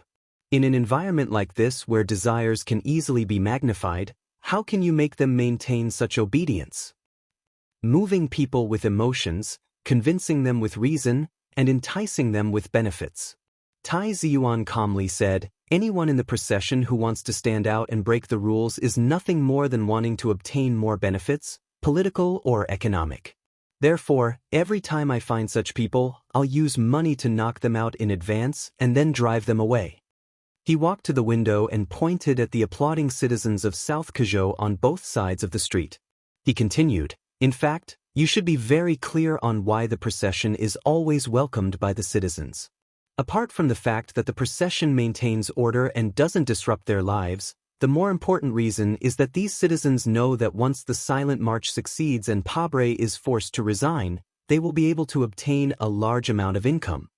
Zhou placed the wine glass on the windowsill and looked at the crowd that was waving small flags and applauding. She thought of the press conference that had shocked the Federation half a year ago. She thought of how the weak man beside her had given away the crystal mining consortium just like that. She couldn't help but reveal a slightly mocking smile as she softly murmured, "This is truly unprecedented. Do you think that if the Empire's emperor is willing to give enough benefits, the people who are fanatical supporters of the war will suddenly collectively become pacifists? Internal affairs and war can't be compared and considered on the same platform. However, the fundamental purpose of war has always been for benefits. If the Empire can give enough resources, not to mention the people, even I won't support the continuation of the war." Tai Ziyuan looked down the window and slightly narrowed his eyes. He calmly said, "The Federation government controls too many resources, but there is one thing that they will never be able to compare to me. They don't have the money that I have. This is a simple and violent war.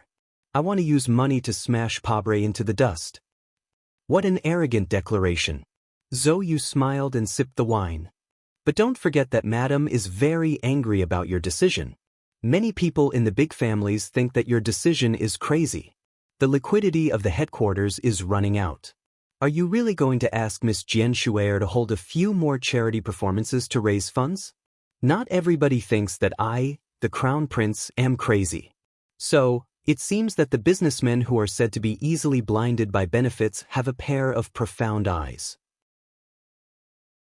Tai Ziyuan smiled and said, "Of course, the old man who is seriously ill may be a special case. Let me tell you a piece of good news. I just received a call from Li Xiaotong. Last night, a meeting was held in the manor of the Li family. The final decision was that the Sanlin United Bank will provide us with abundant and limitless assistance. Zhou Yu slowly raised her eyebrows, and an inexplicable smile appeared on her face. She said, "This is really good news. At least tens of thousands of people's boxed meals are finally guaranteed. Also, even the old man of Liyuan Palace thinks highly of you.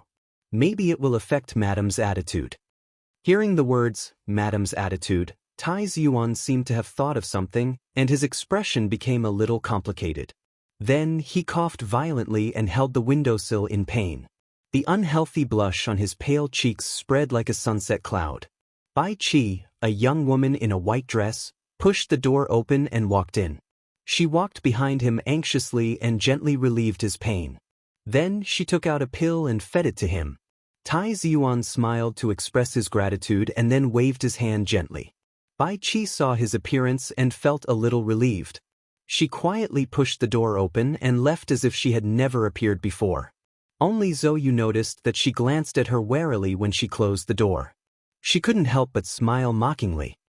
"I heard from Su Lu that Bai Qi is your first woman. I really didn't expect that with your status, you would be so affectionate. This has nothing to do with being affectionate. I like her very much. She's quiet, honest, and knows her place. Since she doesn't want to leave, I'll treat her well." Tai Ziyuan was suddenly stunned. He frowned and thought for a long time. He said with some uncertainty, "It seems that Su Lu threatened me with this issue. Could it be that I was threatened by him? Your marriage has been delayed for 2 years. Does it have anything to do with Bai Qi's existence?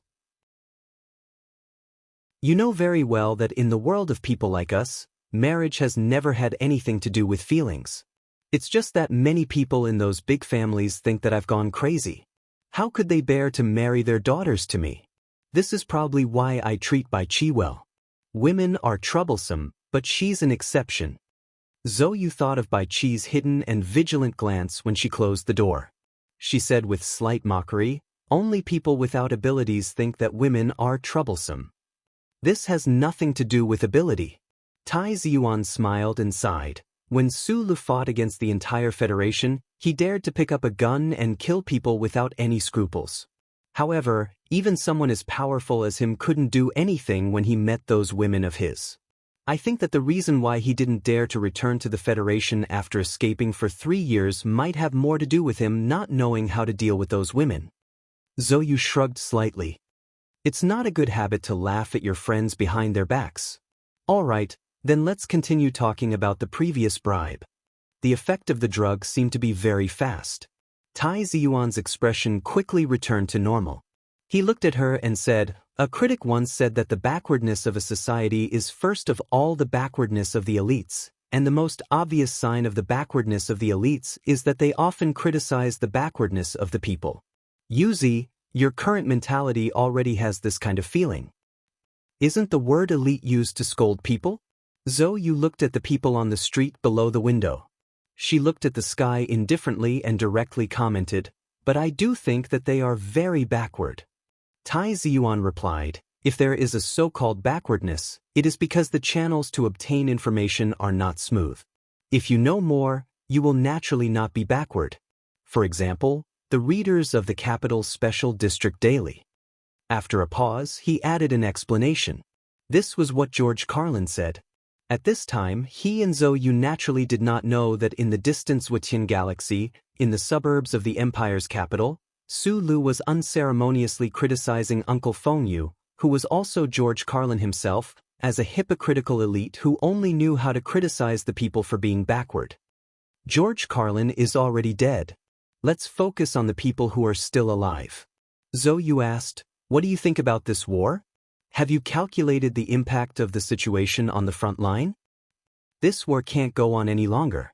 Tai Ziyuan directly replied with a rare seriousness, "The media reports have been filtered, but you and I should know how dangerous the situation on the front line is, especially that Mo Hua planet. The war has been going on for 3 years, and the devastation of the war is unimaginable." He looked at Zhou Yu and continued, "Too many people have died, and compared to the benefits obtained, it is too unbalanced. The most important problem is that after paying such a high price, the Federation still does not dare to say that they will definitely win.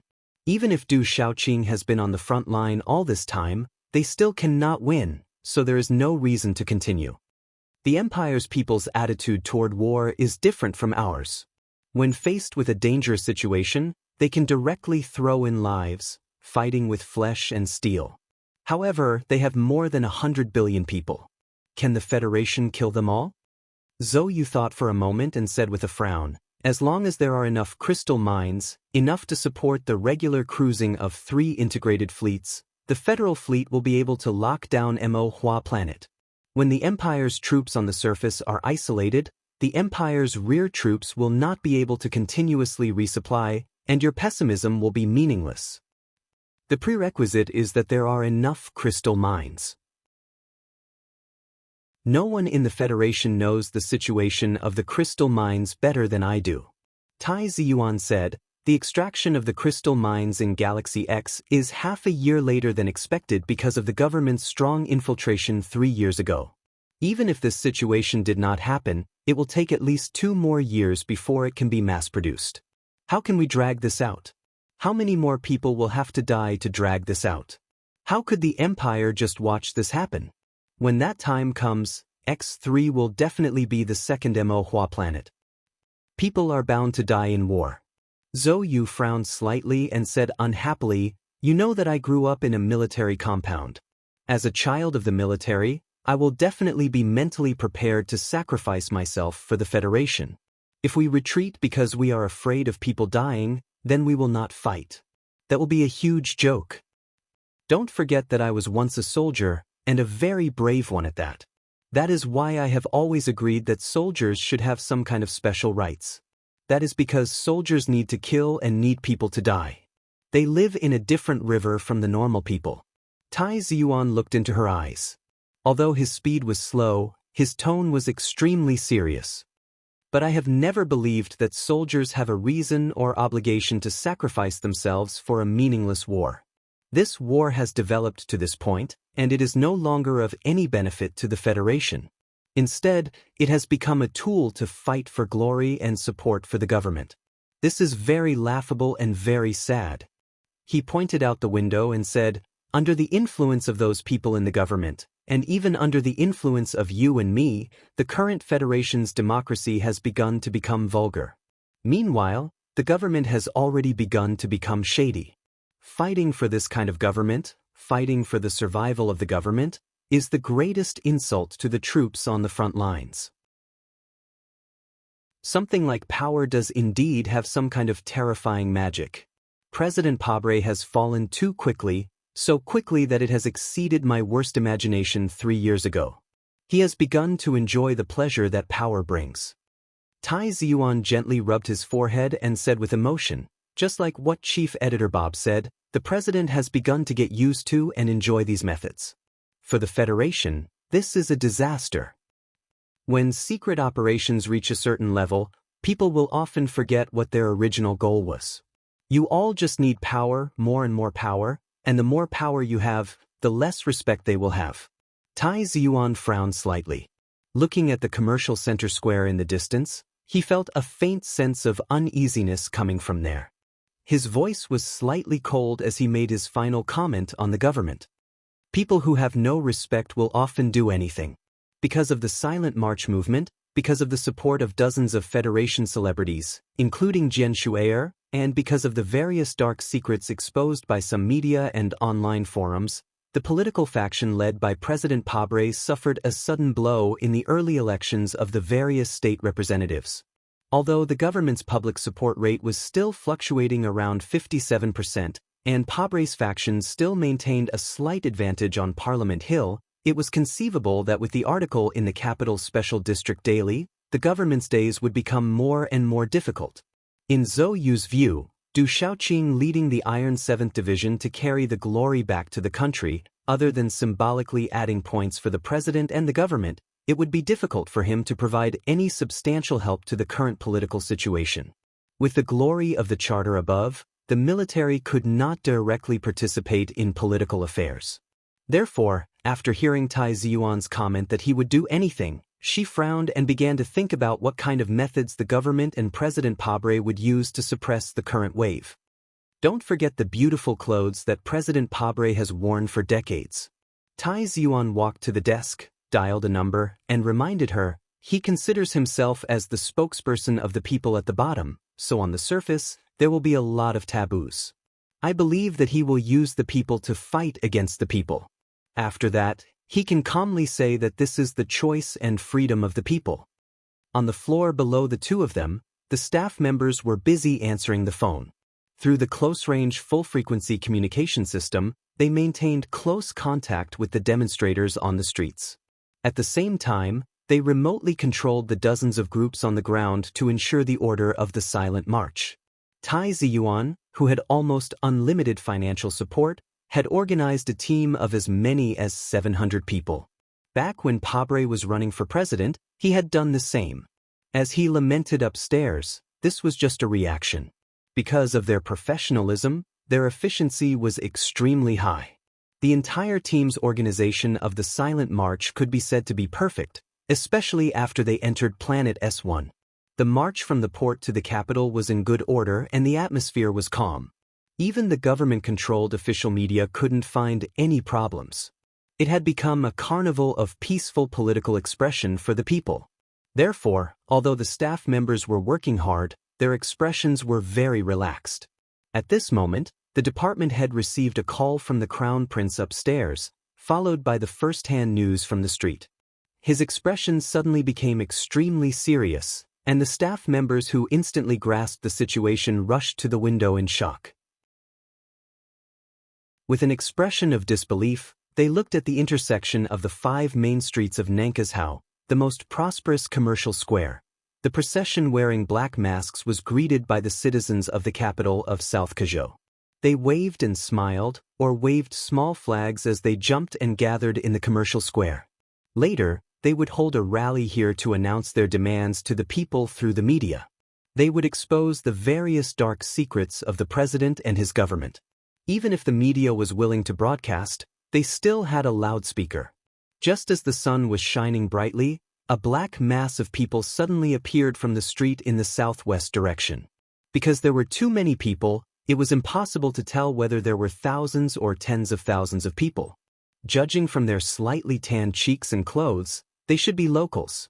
In the end, it was the large banner in the demonstration team that revealed their identity. 3rd Heavy Machinery Factory of Nankashao.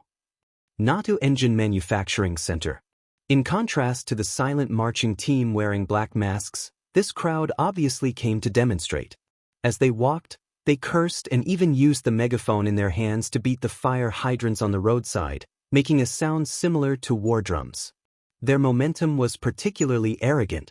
Even though Nightmare Source had bribed all the leaders of the 3 major industrial unions, it was still unable to erase the position that President Pabre had spent his entire life to build in the hearts of the people at the bottom and the industrial workers.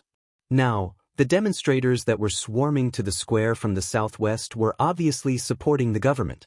From time to time, shrill shouts could be heard from the demonstrators. We announce that we are officially withdrawing from the industrial unions. Shame on traitors. Long live President Pabre. Down with all the aristocrats. The Federation is not an empire. We don't welcome aristocrats. Bastards of the 7 families, get out of Nankashao. The silent march had been going on for several months. It wasn't that they hadn't encountered a pro-government protest team in the various states of the Federation, but because of the self-control of the silent march team, and also because of the effective deployment of the state police, there had never been a fierce conflict between the two sides. More often than not, they would shout and shout at each other across the railings. At that time, even Tai Ziyuan's excellent team couldn't stop the demonstration team from taking off their black masks and greeting the other side's immediate family and in-laws. But today's situation was obviously different. The pro-government demonstration team from the major factories of Nankashao clearly came prepared. Moreover, this team was clearly mixed with some men who looked out of place with the surrounding crowd. These men stared at the silent march team like eagles. From time to time, they would lower their heads and whisper a few words. Some of them were using increasingly dirty words to provoke the emotions of the workers. The spacious commercial plaza was divided into two areas by a fence set up by the police station.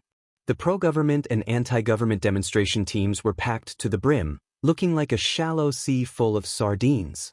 The dense mass of people gave off a palpitating feeling. The pro-government crowd was cursing and swearing at the other side, while the anti-government crowd remained silent for the time being. They just collectively raised their middle fingers to express their disdain. There were some overly agitated young people who couldn't suppress their anger and vaguely shouted a few words through their black masks. The general idea was that if you have the guts, then come at me. A worker who had just learned that his younger brother had died on the front lines of Mo Hua Planet glared at the people wearing black masks in front of him with bloodshot eyes. He shouted with a hoarse voice, "You traitors! You bunch of bastards! The front lines are still at war, and you guys are messing around like this. Shameless. When Mr. President sends the 7 families to prison, and the Federation realizes true democracy, I will kill your whole family." A student who had just learned that his elder brother had died on the front lines of Mo Hua Planet furiously pulled off the black mask on his face. He rushed to the railings and roared at the worker, "Your mother is a traitor. Your whole family is a traitor. If you go to the front lines, you will be the first to kneel in front of the people of the empire. It's better for me to stab you first." Perhaps their brothers had once fought side by side on Mo Hua Planet, and perhaps even sacrificed in the same trenches. Until the moment they left this world, they were still as close as brothers. However, in the city behind them, they were threatening each other's lives for the sake of the justice they recognized, and for what they believed to be their love for the Federation. Similar curses rang out incessantly. Some people began to spit at each other, and some began to take off their pants and bare their buttocks to express their contempt and humiliation. Obscenities and petty actions at the intersection of the two seas of people turned into excitement and anger. The temperature of the air in the plaza gradually rose, and the situation became more and more tense. At this time, if a small spark fell, it was very likely to become a dangerous fire that burned everything. At this time, in the two angry demonstration teams, other than those men with gloomy expressions, no one noticed that a more dangerous situation was happening. The Nank State Police and the emergency anti-riot force responsible for maintaining order quietly withdrew from the plaza without anyone noticing. Tai Ziyuan slowly put down the phone and expressionlessly looked at the scene uploaded by the hologram. After a long silence, he explained to Zhou Yu beside him, "The state government has refused our request." Zhou Yu coldly said, "Why? Even if this is a conspiracy of the Federation government and there are big shots pressuring them, don't they know that if bloodshed occurs in the capital of Nank State, they won't be able to explain it to the public? As long as the price is right, anything can be sold. At least in terms of official positions, the government has more resources than we do." Although Tai Ziyuan was still calm at this moment, it could be seen that his complexion had become paler and paler. It was not fear, but anger and disdain that were hidden deep in his heart. The office phone rang. The head of the emergency decision-making department downstairs reported in a trembling voice, "Mr. Councilman, the police refused to explain the reason for the withdrawal of the police force." Tai Ziyuan said with a self-deprecating smile, "They have already explained it to me. They heard that there was a fire in the southern suburbs, so all the police force was forced to go and provide support. Therefore, they can't take care of the plaza. They hope that we can urge the crowd to remain calm and not clash with the other side." After saying this, he walked to the window and looked at the plaza in the distance. It was as if he could feel the boiling hot air passing through the glass in front of him. It was so hot and pressing that it made it difficult to breathe. They are really unscrupulous. Zhou Yu walked to his side and looked in that direction. Suppressing the anger in her heart, she took off the red flower in her hair and crushed it, saying, "The dignified president of the Federation doesn't even care about his face. Who can defeat him?" Without the police, without the anti-riot force, the crowd was filled with insidious troublemakers. There were many black-clothed figures flashing in the buildings next to the plaza. The situation deteriorated in an instant, and a chaotic battle broke out. After many years, No one could figure out which side was the first to rush over the fence, and which side was the first to throw the first punch. In fact, it was meaningless to figure it out. In the tense atmosphere of the plaza at that time, even a fart could ignite a dangerous fuse. The workers of South Cajot who supported the government quickly gained the advantage at the beginning of the chaotic battle. After half a year of silent marching, they were clearly not mentally prepared for such a situation. When they saw the other side raise a banner and jump over the fence, the hundreds of people who were pushed to the front of the crowd were actually sluggish for a long time. A worker from S2 was surrounded and beaten by 3 people. His body shrunk in pain like a shrimp, and blood began to seep out of his mouth and nose. The black mask that represented his identity was long gone. There were shouts and curses everywhere, and the terrifying sound of fists and feet hitting people's bodies rang out. Blood filled with the smell of violence splashed everywhere as if it was free. The crowd wearing black masks tried to organize a counterattack, but they were immediately defeated by a stronger attack. In the pro-government demonstration, the gloomy-faced men took out sacks from nowhere and dumped the hard stones in the sacks on the ground. People picked them up and threw them at the opposite side. The people who couldn't distinguish between the demonstrators and the hooligans howled and fought everywhere, coldly stomping on the chests and abdomens of the other side with the tips of their feet. The stones broke through the air, and countless people in the silent march were bleeding. The formation was even more scattered, and the plaza was full of tragic scenes. The female teacher from the port city had blood all over her face. She covered her face and collapsed next to the fountain pool. Her eyes were wide open in horror as she stared at those ferocious people, but she didn't notice that there was a man with blood all over his face looking at her with evil intentions. In the southwest corner, the middle-aged uncle who had just quit his job in the suburban irrigation field was surrounded by several people and constantly kicked. He gradually lost the strength to struggle. Even though his eyes were blurred by blood, he could see the fake leather boot that was stepping on his face, but he couldn't move. In the buildings around the plaza, there were many unknown forces that were responsible for recording the scene.